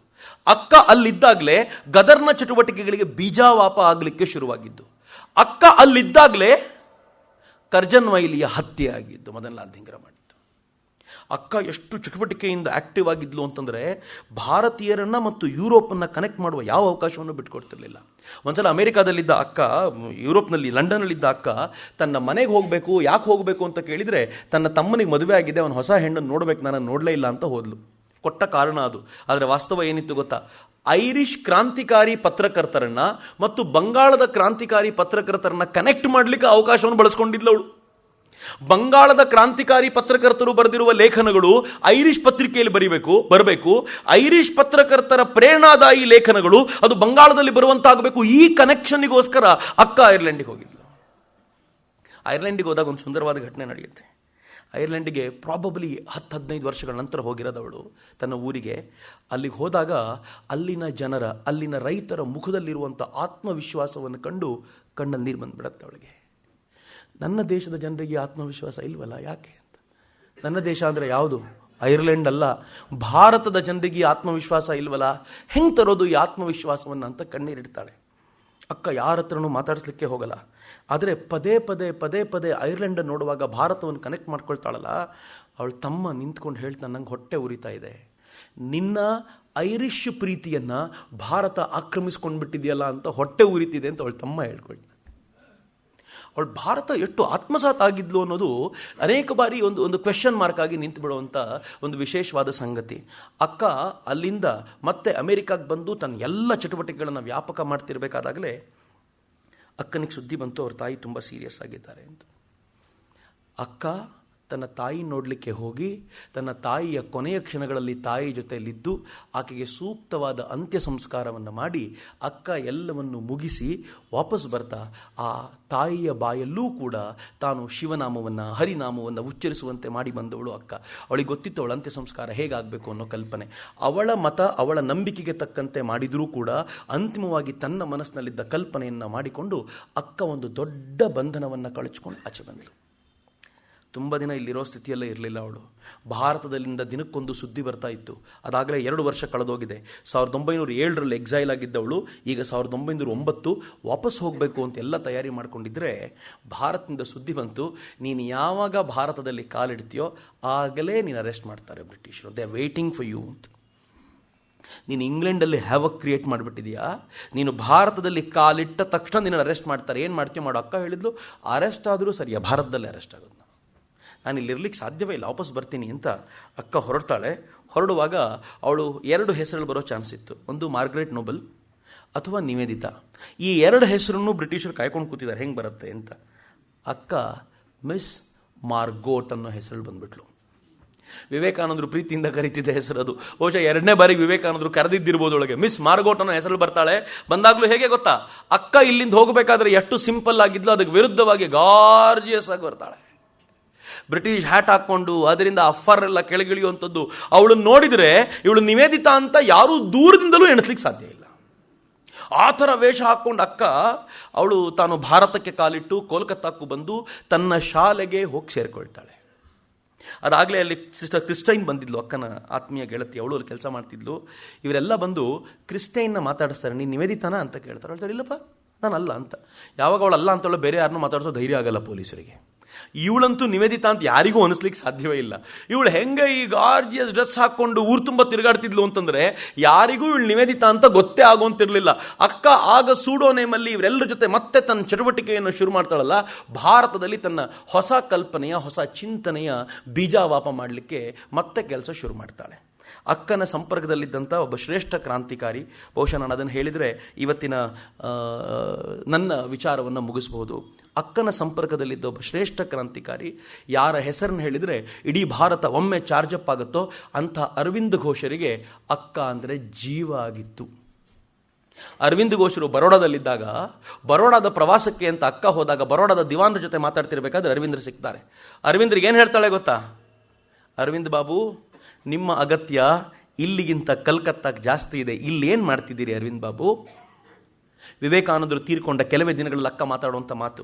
ಅದನ್ನು ಕೇಳಿದ ಅರವಿಂದ್ರ ಹೇಳ್ತಾರೆ, ಅಕ್ಕ ಏನೇನು ಬೇಕೋ ಎಲ್ಲ ತಯಾರಿ ಮಾಡ್ತಾ ಇದ್ದೀನಿ ನಾನು, ಆದರೆ ಈಗಲೇ ಬರಲ್ಲ, ನಾನು ತಯಾರಿ ಮುಗಿಸ್ಕೊಂಡೇ ಬರ್ತೀನಿ, ಆದರೆ ಅಲ್ಲಿವರೆಗೂ ಲೀಡ್ ಮಾಡಬಲ್ಲಂಥವ್ರು ಸ್ವಲ್ಪ ಜನ ಬೇಕು ಅಂತ ಎಂದಾಗ ಅಕ್ಕ ಹೇಳ್ತಾಳೆ, ದೆನ್ ಕೌಂಟ್ ಮೀ ಇನ್, ನಾನು ನಿನ್ನ ಜೊತೆ ಇದ್ದೀನಿ, ನಾನು ಯಾವತ್ತಿದ್ರೂ ನಿನ್ನ ಜೊತೆಗಾರ್ತಿ ಅನ್ನೋದನ್ನು ಮರಿಬೇಡ ಅಂತ ಅಕ್ಕ ಅರವಿಂದ್ರಿಗೆ ಹೇಳ್ತಾರೆ.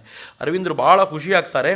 ಅಕ್ಕ ಎಲ್ಲಿವರೆಗೂ ಅಂದರೆ ಬರೋಡಾದ ದಿವಾನರಿಗೆ ಬ್ರಿಟಿಷರ ವಿರುದ್ಧ ದಂಗೆ ಏಳಲಿಕ್ಕೆ ಬೇಕಾಗಿರೋ ಐಡಿಯಾಸ್ ಎಲ್ಲ ಕೊಡ್ತಾಳೆ. ಬರೋಡಾದ ದಿವಾನರು ನಾನು ಅರವಿಂದ್ರ ಹತ್ರ ಮಾತಾಡ್ತೀನಿ ಅಂತ ಹೇಳಿರ್ತಾರೆ. ಆದರೆ ಅರವಿಂದ್ರ ಹೇಳ್ತಾರೆ ಬರೋಡಾದ ದಿವಾನ್ಗೆ ಅಷ್ಟೆಲ್ಲ ಧೈರ್ಯ ಇರಲಿಲ್ಲ, ಹೀಗಾಗಿ ಅವ್ರು ಯಾವತ್ತೂ ಆ ವಿಚಾರ ನನ್ನೊಂದಿಗೆ ಚರ್ಚೆಯೇ ಮಾಡಲಿಲ್ಲ ಅಂತ ಅರವಿಂದ್ರ ಮುಂದೆ ಹೇಳಿಕೊಳ್ತಾರೆ. ಆದರೆ ಅರವಿಂದರಿಗೆ ಅಕ್ಕನ ಮೇಲೆ ಅಪಾರವಾದ ಅಭಿಮಾನ ಯಾಕೆ ಅಂದರೆ ಕಾಳಿ ದ ಮದರ್ ಅನ್ನುವಂಥ ಅಕ್ಕನ ಲೇಖನವನ್ನು ಓದಿದ್ದಲ್ಲದೆ ಅಕ್ಕನ ಅನೇಕ ವಿಚಾರಧಾರೆಯನ್ನು ಓದಿ ತಿಳ್ಕೊಂಡಿದ್ರು. ಅಕ್ಕ ಅರವಿಂದರ ಲೇಖನಗಳನ್ನು ಒಂದೇ ಮಾತರಂ ಪತ್ರಿಕೆಯಲ್ಲಿ ಓದ್ತಿದ್ಲು. ಇಬ್ಬರು ಓದಿ ಫ್ರೆಂಡ್ಶಿಪ್ ಆದವರು, ಫೇಸ್ಬುಕ್ ಫ್ರೆಂಡ್ ಇದ್ದಂಗೆ. ಈ ಫ್ರೆಂಡ್ಶಿಪ್ ಎಷ್ಟು ಬಲವಾಗಿತ್ತು ಅಂತಂದ್ರೆ ಮುಂದೆ ಅರವಿಂದರು ಬಂದಾಗ ಅರವಿಂದರು ಒಂದು ಕ್ರಾಂತಿಕಾರಿ ಸಂಘಟನೆ ಶುರು ಮಾಡಿದ್ರು. ಅದರ ಹೆಸರು ಅನುಶೀಲನ ಸಮಿತಿ ಅಂತ. ಅನುಶೀಲನ ಸಮಿತಿಯಲ್ಲಿ ಅರವಿಂದರು ಲೀಡ್ ಮಾಡಿದರೆ 5 ಜನ ಸಮಿತಿಯ ಸದಸ್ಯರಾಗಿದ್ದರು. ಈ 5 ಜನ ಸಮಿತಿಯ ಸದಸ್ಯರಲ್ಲಿ ಒಬ್ಬಳು ಅಕ್ಕ. ಇಮ್ಯಾಜಿನ್ ಮಾಡಿ ಅಕ್ಕನನ್ನ ಇವರು ಗೌರವಿಸ್ತಾ ಇದ್ದ ರೀತಿ ಎಷ್ಟು ಎತ್ತರದಲ್ಲಿತ್ತು ಅಂತ. ಅನುಶೀಲನ ಸಮಿತಿ ಅನ್ನುವ ಬ್ರಿಟಿಷರ ವಿರುದ್ಧ ಹೋರಾಟ ಮಾಡುವ ಕ್ರಾಂತಿಕಾರಿ ಸಂಘಟನೆಯ ಸಮಿತಿಯ ಒಬ್ಬ ಸದಸ್ಯ ಅಕ್ಕ. ಈ ಅಕ್ಕ ಈ ಸಮಿತಿಯನ್ನು ಎಷ್ಟು ವಿಸ್ತಾರ ಮಾಡಿದ್ಲು ಅಂತಂದ್ರೆ ಎಲ್ಲೆಲ್ಲಿ ತರುಣರ ನಡುವೆ ಭಾಷಣಕ್ಕೆ ಹೋಗ್ತಿದ್ಲೋ ತರುಣರನ್ನ ಸೇರಿಸ್ಕೊಳ್ತಾ ಇದ್ಲು. ನೀವೆಲ್ಲ ಅನುಶೀಲನ ಸಮಿತಿ ಕೇಳಿದ್ದೀರಾ? ಇಲ್ಲ ಅಂದ್ರೆ ಪೂರ್ತಿ ಹೇಳೋಳು, ಮೆಂಬರ್ ಆಗಿ. ಅದಕ್ಕೆ ಹಳ್ಳಿಯಲ್ಲೂ ಕೂಡ ಅನುಶೀಲನ ಸಮಿತಿಯನ್ನು ರಚನೆ ಮಾಡಿ ಬ್ರಿಟಿಷರ ವಿರುದ್ಧ ಹೋರಾಟಕ್ಕೆ ಬೇಕಾಗಿರುವಂಥ ತಯಾರಿಯನ್ನು ಅಕ್ಕ ಮಾಡಿಕೊಟ್ಲು. ಅವಳು ಎಷ್ಟು ಸ್ಪಷ್ಟವಾಗಿತ್ತು ಅವಳು ವಿಚಾರಧಾರೆ ಅಂತಂದರೆ ತಾನು ಏನು ಮಾಡಬೇಕು ಅದು ಅಂತ ಗೊತ್ತಿತ್ತು ಅವಳಿಗೆ. ಇದನ್ನು ನೋಡಿಯೇ ಗುರುದೇವ ರವೀಂದ್ರನಾಥ್ ಟಾಗೋರು ಒಂದ್ಸಲ ಅಕ್ಕನಿಗೆ ಹೇಳಿದರು, ಅಕ್ಕ ಏನಾಗ್ತಿದೆಯೋ ಎಲ್ಲ ಚೆನ್ನಾಗಾಗ್ತಿಲ್ಲ ಇದು ಅಂತ. ಅವ್ರ ಪಾಪ ಶಾಂತವಾಗಿ ಹೋಗಬೇಕು ಅಂದ್ಕೊಂಡವರು. ಈ ಅಕ್ಕ ಬಿಡದೇ ಇಲ್ವಲ್ಲ, ಎಲ್ರಿಗೂ ಚಾವಿ ಕೊಟ್ಟು ಕ್ರಾಂತಿಗೆ ಪ್ರೇರಣೆ ಕೊಡ್ತಿದ್ದಾಳೆ. ಸಹಿಸ್ಕೊಳ್ಳಿಕ್ಕಾಗಲೇ ಅವ್ರಿಗೆ ಏನಾಗ್ತಿದೆಯೋ ಚೆನ್ನಾಗಾಗ್ತಿಲ್ಲ ಅಕ್ಕ ಅಂತಂದರೆ ಅಕ್ಕ ಹೇಳಿದ್ಲು, ಏನಾಗ್ತಿದೆಯೋ ಅದೇ ಸರಿಯಾಗಿ ಆಗ್ತಿದೆ. ಋಷಿಗಳು ಹೇಳಿರುವಂಥ ಆ ಸ್ವಾತಂತ್ರ್ಯದ ಕಲ್ಪನೆ ಇದೆಯಲ್ಲ, ಅದನ್ನು ಪಡೆಯೋದಕ್ಕಿನ್ನೂ ಭಾರತೀಯರು ಯೋಗ್ಯರಾಗಿಲ್ಲ. ಮೊದಲು ಈ ಸ್ವಾತಂತ್ರ್ಯದ ಆಲೋಚನೆ ಮಾಡಿ ಆನಂತರ ಆ ಸ್ವಾತಂತ್ರ್ಯ ತಂತಾನೆ ಬರುತ್ತೆ ಅಂತ ಅಕ್ಕ ಹೇಳಿದಾಗ ಇವರು ಹೇಳಿದರು ನನಗಂತೂ ಪೀಸ್ ಆ್ಯಂಡ್ ಹಾರ್ಮನಿ ಬೇಕು, ನಾನು ಅದರಲ್ಲಿ ಇರಲಿಕ್ಕೆ ಇಷ್ಟಪಡ್ತೀನಿ ಅಂತ. ಅಕ್ಕ ಏನೂ ಮಾತಾಡಲಿಲ್ಲ, ನೀವು ಹಾಗೇ ಇರಿ, ಈ ಕೆಲಸ ಹೀಗೇ ನಡೀಲಿ ಅಂತ ಅಕ್ಕ ಅವ್ರ ಸಂಬಂಧವನ್ನು ಹಾಗೆ ಉಳಿಸಿಕೊಂಡು ತನ್ನ ಕೆಲಸವನ್ನು ತಾನು ವ್ಯಾಪಕವಾಗಿ ಮಾಡ್ಕೊಂಡು ಹೋದ್ಲು. ಮಿತ್ರರೇ, ಅಕ್ಕನ ಒಂದು ಹೇಳಲೇಬೇಕಾದ ಸಂಗತಿ ನಂಗೆ ಗೊತ್ತಿಲ್ಲ, ನಾನು ಹೇಳ್ತಾ ಪದೇ ಎಕ್ಸ್ಟ್ರಾ ಒಂದೊಂದು ಸಂಗತಿ ಆ್ಯಡ್ ಮಾಡಲೇಬೇಕು. ಅಕ್ಕ ಇಡೀ ಕ್ರಾಂತಿಯ ಚಟುವಟಿಕೆಗೆ ಬಾಂಬನ್ನು ಬಳಸಬೇಕು ಅನ್ನುವಂಥ ಸಂದೇಶವನ್ನು ಕೊಟ್ಟು, ಸೆಕೆಂಡ್ ಸ್ಟೆಪ್ ಭಾರತದಲ್ಲಿ ಬಾಂಬ್ ತಯಾರಿಕೆಗೆ ಬೇಕಾದ ವ್ಯವಸ್ಥೆಯನ್ನು ಮಾಡಿಕೊಟ್ಟವಳು ಅಕ್ಕ. ಇನ್ನೇನು ಹೇಳಬೇಕು ಅವಳ ಬಗ್ಗೆ? ಹೇಮಚಂದ್ರ ಕಾನುಂಗೋ ಅಂತ ಒಬ್ಬ ಕ್ರಾಂತಿಕಾರಿಯನ್ನ ಅಕ್ಕ ಭೇಟಿ ಮಾಡ್ತಾಳೆ. ಅಕ್ಕ ಸಾಮಾನ್ಯ ಹುಡುಗ ಅಕ್ಕನ ಮಾತಾಡಿಸ್ಲಿಕ್ಕೆ ಬರ್ತಾನೆ. ಅಕ್ಕನ ಕೇಳ್ತಾನೆ, ಅಕ್ಕ ನಾನು ಏನು ಮಾಡಲಿ ಹೇಳು? ಅಲ್ದ ಇನ್ನೇನು ಮಾಡ್ತೀಯ? ಹೋಗು, ವಿದೇಶಕ್ಕೆ ಹೋಗು, ಫ್ರಾನ್ಸಿಗೆ ಹೋಗು, ಅಲ್ಲಿ ವಿವೇಕಾನಂದರು ಮಾತಾಡಿಸಿದಂಥ ಒಬ್ಬ ಕ್ರಾಂತಿಕಾರಿ ಇದ್ದಾನೆ, ಅವನಿಂದ ಬಾಂಬ್ ತಯಾರು ಮಾಡೋದನ್ನು ಕಲ್ತ್ಕೋ, ಇಲ್ಲಿ ಬಾಂಬ್ ತಯಾರು ಮಾಡಿ ಬ್ರಿಟಿಷರ ಮೇಲೆ ಎಸಿ, ಮತ್ತೇನು ಮಾಡೋದಿದೆ? So simple. ಹೇಮಚಂದ್ರ ಕಾನುಂಗೋ ತಾನು ತನ್ನ ತಂದೆ ಬಳಿ ಜಗಳಾಡಿ ತನ್ನ ಆಸ್ತಿನೆಲ್ಲ ಪಡ್ಕೊಂಡು ಆಸ್ತಿನ ಮಾರಾಟ ಮಾಡಿ ಬಂದ ದುಡ್ಡಿನಿಂದ ಫ್ರಾನ್ಸಿಗೆ ಹೋಗಿ ಅಲ್ಲಿ ಕ್ರಾಂತಿಕಾರಿಯನ್ನು ಭೇಟಿ ಮಾಡಿ ಅಲ್ಲಿಂದ ಮ್ಯಾನ್ಯುಯಲ್ನ ತಗೊಂಡು ಬಂದು ಈ ದೇಶದಲ್ಲಿ ಅದನ್ನು ಬಾಂಬನ್ನು ತಯಾರು ಮಾಡಬೇಕು ಅನ್ನೋ ಪ್ರಯತ್ನಕ್ಕೆ ಶುರುವಾಗ್ತಾನಲ್ಲ, ಅದಕ್ಕೆ ಅಕ್ಕನ ಪ್ರೇರಣೆ ಬಲು ದೊಡ್ಡದ್ದು. ಅಷ್ಟರ ವೇಳೆಗೆ ಇಲ್ಲಿ ಉಲ್ಲಾಸ್ಕರದ ಬಾಂಬ್ ತಯಾರು ಮಾಡಿ ಅದನ್ನು ಹರ್ಲ್ ಮಾಡಿ ಅವನೊಂದಷ್ಟು ಪ್ರಯೋಗಗಳನ್ನು ಮಾಡಿ ಆಗಿರುತ್ತೆ. ಅಕ್ಕ ಏನು ಮಾಡ್ತಾಳೆ ಗೊತ್ತಾ? ಬಹಳ ಅಚ್ಚರಿಯ ಸಂಗತಿ. PC ರಾಯ್ ಮತ್ತು ಜಗದೀಶ್ ಚಂದ್ರ ಬೋಸರು ಇಬ್ಬರು ಒಂದೇ ಕಾಲೇಜಲ್ಲಿ ಕೆಲಸ ಮಾಡ್ತಿದ್ದವರು. ಇವರಿಬ್ಬರಿಗೂ ಲ್ಯಾಬ್ ಅಸಿಸ್ಟೆಂಟ್ ಬೇಕು, ಕೆಮಿಸ್ಟ್ರಿ ಲ್ಯಾಬ್ಗೆ. ಅಕ್ಕ ಏನು ಮಾಡ್ತಾಳೆ, ಇಬ್ಬರು ಕ್ರಾಂತಿಕಾರಿಗಳನ್ನ ಅಸಿಸ್ಟೆಂಟ್ ಮಾಡಿ ಕಳಿಸ್ಬಿಡ್ತಾಳೆ. ಕೆಮಿಸ್ಟ್ರಿ ಲ್ಯಾಬ್ನಲ್ಲಿ ಈ ಮೇಸ್ಟ್ಗಳು ಇಲ್ಲದೆ ಹೋದಾಗ ಇವ್ರು ಏನು ಮಾಡೋದು ಅಂದರೆ ಈ ಆಸಿಡ್ಗಳ ಬಳಕೆ ಮಾಡಿ ಬಾಂಬ್ ತಯಾರು ಮಾಡುವ ಟೆಸ್ಟಿಂಗ್ ಮಾಡೋದು. ಜಗದೀಶ್ ಚಂದ್ರ ಬೋಸರಂತೂ ಅವ್ರದ್ದು ಲೋಕ ಬೇರೆ, ಯಾವತ್ತೂ ಈ ಕಡೆ ತಲೆ ಕೊಡ್ತಿರ್ಲಿಲ್ಲ. PC ರಾಯ್ ಅವರು ಬರ್ತಿದ್ರಂತೆ, ಬಂದು ಹೀಗೆ ಬಗ್ ನೋಡ್ತಿದ್ರು. ಪಾಪ ಈ ಹುಡುಗರೆಲ್ಲ ತುಂಬ ಕೆಲಸ ಮಾಡ್ತಿದ್ದಾರೆ, ತುಂಬ ಇಂಟ್ರೆಸ್ಟಿಂದ ಓದ್ತಿದ್ದಾರೆ ಅಂದ್ಕೊಂಡು ಮುಂದಕ್ಕೆ ಹೋಗೋರಂತೆ. ಇವರು ಅಂದ್ಕೊಳ್ತಿದ್ರು PC ರಾಯ್ ಅವ್ರಿಗೆ ಏನೂ ಗೊತ್ತಾಗಲ್ಲ ಅಂತ. ಆದರೆ ತುಂಬ ಆ್ಯಸಿಡ್ ಬಳಕೆ ಮಾಡಿ ಆ ಆ್ಯಸಿಡ್ ಚೆಲ್ಲಿ ಹೋಗಿರ್ತಿತ್ತಲ್ಲ, PC ರಾಯ್ ಅವರಿಗೆ ಗೊತ್ತಾಗಿ ಇವರೆಲ್ಲ ವಾಪಸ್ ಹೋದ್ಮೇಲೆ ಬಂದು ಎಲ್ಲ ಆ್ಯಸಿಡ್ನು ತಾವು ಒರೆಸಿಟ್ಟು ಹೋಗ್ತಿದ್ರಂತೆ. ಅವ್ರಿಗೆ ಗೊತ್ತಿತ್ತು ಇವ್ರು ಏನು ಮಾಡ್ತಾರೆ ಅಂತ. ಆದರೆ ತಾನು ಗೊತ್ತಿಲ್ಲದಂತೆ ಇದ್ದು ಬಿಡ್ತೀನಿ, ಇವ್ರು ಮಾಡ್ಕೊಳ್ಳೋ ಕೆಲಸ ಮಾಡ್ಕೊಳ್ಳಿ ಅಂತ ಅಕ್ಕನ ಪ್ರೇರಣೆಯಿಂದ ಕಲ್ಕತ್ತಾದ ಕಾಲೇಜುಗಳ ಕೆಮಿಸ್ಟ್ರಿ ಲ್ಯಾಬ್ಗಳಲ್ಲಿ ಬಾಂಬ್ ತಯಾರಿ ಮಾಡುವ ಪರೀಕ್ಷೆ ಆಗ್ತಿತ್ತಲ್ಲ, ಇದು ಅಕ್ಕನ ಸಾಮರ್ಥ್ಯ ಅಂತ. ಅಕ್ಕ ಈ ಕೆಲಸಗಳಿಗೆಲ್ಲ ಎಷ್ಟು ಪ್ರೇರಣೆ ಕೊಟ್ಟಿದ್ಲು ಅಂತಂದ್ರೆ, ಭಾರತಕ್ಕೆ ಸ್ವಾತಂತ್ರ್ಯ ಬರಬೇಕು ಅಂದರೆ ಅಧಿಕೃತವಾಗಿ ಅದು ಪ್ರಭುತ್ವದ ರೀತಿಯಿಂದಲೇ ಬರಬೇಕೇ ಹೊರತು ಬೇಡಿಕೊಂಡು ಪಡ್ಕೊಳ್ಬಾರ್ದು ಅನ್ನೋ ನಿಶ್ಚಿತ ಮತಿ ಅಕ್ಕನಿಗಿತ್ತು ಅಂತ. ಹೀಗಾಗಿ ನಾನು ಆರಂಭದಲ್ಲೇ ಹೇಳಿದ್ನಲ್ಲ, ನೀವೇನಾದರೂ ಈ ದೇಶದಲ್ಲಿ ನಿಮಗೆ ಗೊತ್ತಿರುವ ಕ್ರಾಂತಿಕಾರಿಯ ಹೆಸರನ್ನು ಹೇಳಿ ಅಂತಂದರೆ ಮೊದಲನೇ ಸಾಲಿನಲ್ಲಿ ಹೇಳಬೇಕಾಗಿರುವಂಥ ಹೆಸರು ಅಂತ ಯಾವುದಾದ್ರೂ ಇದ್ದರೆ ಅದು ಸೋದರಿ ನಿವೇದಿತಾ ಅನ್ನೋ ಹೆಸರೇ ಅಂತ. ಆಕೆಯನ್ನು ಸ್ವಲ್ಪ ಸೈಡ್ ಮಾಡಿಬಿಟ್ಟಿದ್ದೀವಿ. ನಾನು ಆಕೆ ಅನೇಕ ಪತ್ರಗಳನ್ನು ಹುಡುಕ್ತಾ ಇದ್ದೆ, ಈ ಸಂದರ್ಭದಲ್ಲಿ ಬರೆದ ಪತ್ರಗಳೇನಾದರೂ ಇವೆಯಾ ಅಂತ. ಆದರೆ ಅಕ್ಕ ಆ ಹೊತ್ತಿನಲ್ಲಿ ಯಾರ್ಯಾರಿಗೂ ಬರೆದಿದ್ಲೋ ಆ ಪತ್ರವನ್ನೆಲ್ಲ ಸುಟ್ಟು ಹಾಕಿದ್ದಾಳೆ, ಯಾವುದನ್ನು ಉಳಿಸ್ತಿಲ್ಲ. ತನ್ನಿಂದ ಮತ್ತೆ ಯಾರಿಗೂ ತೊಂದರೆ ಆಗಬಾರ್ದು ಎನ್ನುವ ದೃಷ್ಟಿಯಿಂದ. ಭಾಳ ಅಚ್ಚರಿಯ ಸಂಗತಿ ಹೇಳ್ತೀನಿ. 1909ರಲ್ಲಿ ಅಕ್ಕ ವಾಪಸ್ ಭಾರತಕ್ಕೆ ಬಂದಾಗ ರಾಮಕೃಷ್ಣ ಆಶ್ರಮದ ಬ್ರಹ್ಮಾನಂದರು ಮೊದಲು ಮಾಡಿದ ಕೆಲಸ ಏನು ಅಂದರೆ, ಲೋಕಲ್ ಪತ್ರಿಕೆಗಳಿಗೆಲ್ಲ ಅಕ್ಕ ತಾನೇನು ಕೆಲಸ ಮಾಡ್ತಾಳೋ ಅದು ಅವಳೇ ಮಾಡ್ತಿರೋ ಕೆಲಸ, ಅವಳೇ ಮಾಡುವ ಕೆಲಸ ಅಂತ ಪ್ರಕಟಣೆ ಹೊರಡಿಸಿದ್ರು. ಯಾಕೆಂದರೆ ಅದಾಗಲೇ ಒಂದಿಬ್ಬರು ಕ್ರಾಂತಿಕಾರಿಗಳು ಕ್ರಾಂತಿಕಾರ ಕಾರ್ಯ ಮಾಡ್ತಾ ಇದ್ದರು, ಬ್ರಿಟಿಷರು ಅಟ್ಟಿಸ್ಕೊಂಡು ಬಂದಾಗ ಆಶ್ರಮಕ್ಕೆ ಬಂದು ಸನ್ಯಾಸಿಗಳಾಗಿ ಜಾಯ್ನ್ ಆಗಿಬಿಟ್ಟಿದ್ರು. ಎಷ್ಟು ಬ್ರಹ್ಮಾನಂದರಿಗೆ ಕಿರಿಕಿರಿ ಆಗಿತ್ತು ಅಂತಂದರೆ, ಪೊಲೀಸರು ಎವ್ರಿ ಮಾರ್ನಿಂಗ್ ಬಾಗಿಲು ಬಡಿಯೋರು. ಯಾರಿದ್ದಾರೆ ಇಲ್ಲಿ ನೋಡಬೇಕು ಅಂತ ಎಲ್ಲ ಸನ್ಯಾಸಿಗಳನ್ನ ಟೆಸ್ಟ್ ನೋಡ್ತೀವಿ, ಹಾಗೆ ಮಾಡ್ತೀವಿ ಅಂತ ಯಾರಾದರೂ ಕರ್ಕೊಂಡು ಹೋಗ್ಬಿಡೋದು, ಅಲ್ಲಿ ಕರ್ಕೊಂಡೋಗಿ ಸ್ಟೇಷನಲ್ಲಿ ಕೂರಿಸ್ಕೊಳ್ಳೋದು. ಎಷ್ಟರ ಮಟ್ಟಿಗೆ ಕಿರಿಕಿರಿ ಅಂದರೆ ಕೊನೆಗೆ ರಾಮಕೃಷ್ಣ ಆಶ್ರಮ ಬರ್ಕೊಡ್ಬೇಕಾಗಿ ಬಂತು. ಇಲ್ಲ, ನಾವು ಪೊಲಿಟಿಕಲ್ ಆಕ್ಟಿವಿಟಿಲಿ ಇಲ್ಲ, ನಾವು ನಮ್ಮ ಸೇವಾ ಚಟುವಟಿಕೆ ಬಿಟ್ಟರೆ ಬೇರೇನೂ ಮಾಡಲ್ಲ ಅಂತ ಅಧಿಕೃತವಾಗಿ ಬರ್ಕೊಡ್ಬೇಕಾಗಿ ಬಂತು. ಎಷ್ಟರ ಮಟ್ಟಿಗೆ ಕಿರಿಕಿರಿ ಆಗಿತ್ತು ಅಂತಂದರೆ, ಜೋಸೆಫಿನ್ ಮ್ಯಾಕ್ಲಾಡ್ ಅನ್ನುವಂಥ ಹೆಣ್ಮಗಳು ಯಾರು ವಿವೇಕಾನಂದರ ಪ್ರೇರಣೆಯಿಂದಲೇ ಭಾರತಕ್ಕೆ ಬಂದಿದ್ಲೋ ಆಕೆ ಅತ್ಯಂತ ಸರಳವಾಗಿ ಬದುಕ್ತಿದ್ಲು. ಅವಳು ಮನೆಯಲ್ಲಿ ಒಂದು ವೈಭವದ ಬ್ರಿಟಿಷ್ ಗೌನ್ ಇಟ್ಕೊಂಡಿದ್ಲಂತ ಅವಳು ತಾನು ಹಾಕ್ಕೊಳ್ತಾ ಇದ್ದಿದ್ದು. ಅದು ಯಾವಾಗಲೂ ಯೂಸ್ ಮಾಡ್ತಿರ್ಲಿಲ್ಲ, ಅಪರೂಪಕ್ಕೆ ಮಾತ್ರ ಯೂಸ್ ಮಾಡ್ತಿದ್ಲು. ಯಾವಾಗ ಯೂಸ್ ಮಾಡ್ತಿದ್ಲು ಅಂತ ಗೊತ್ತಾ?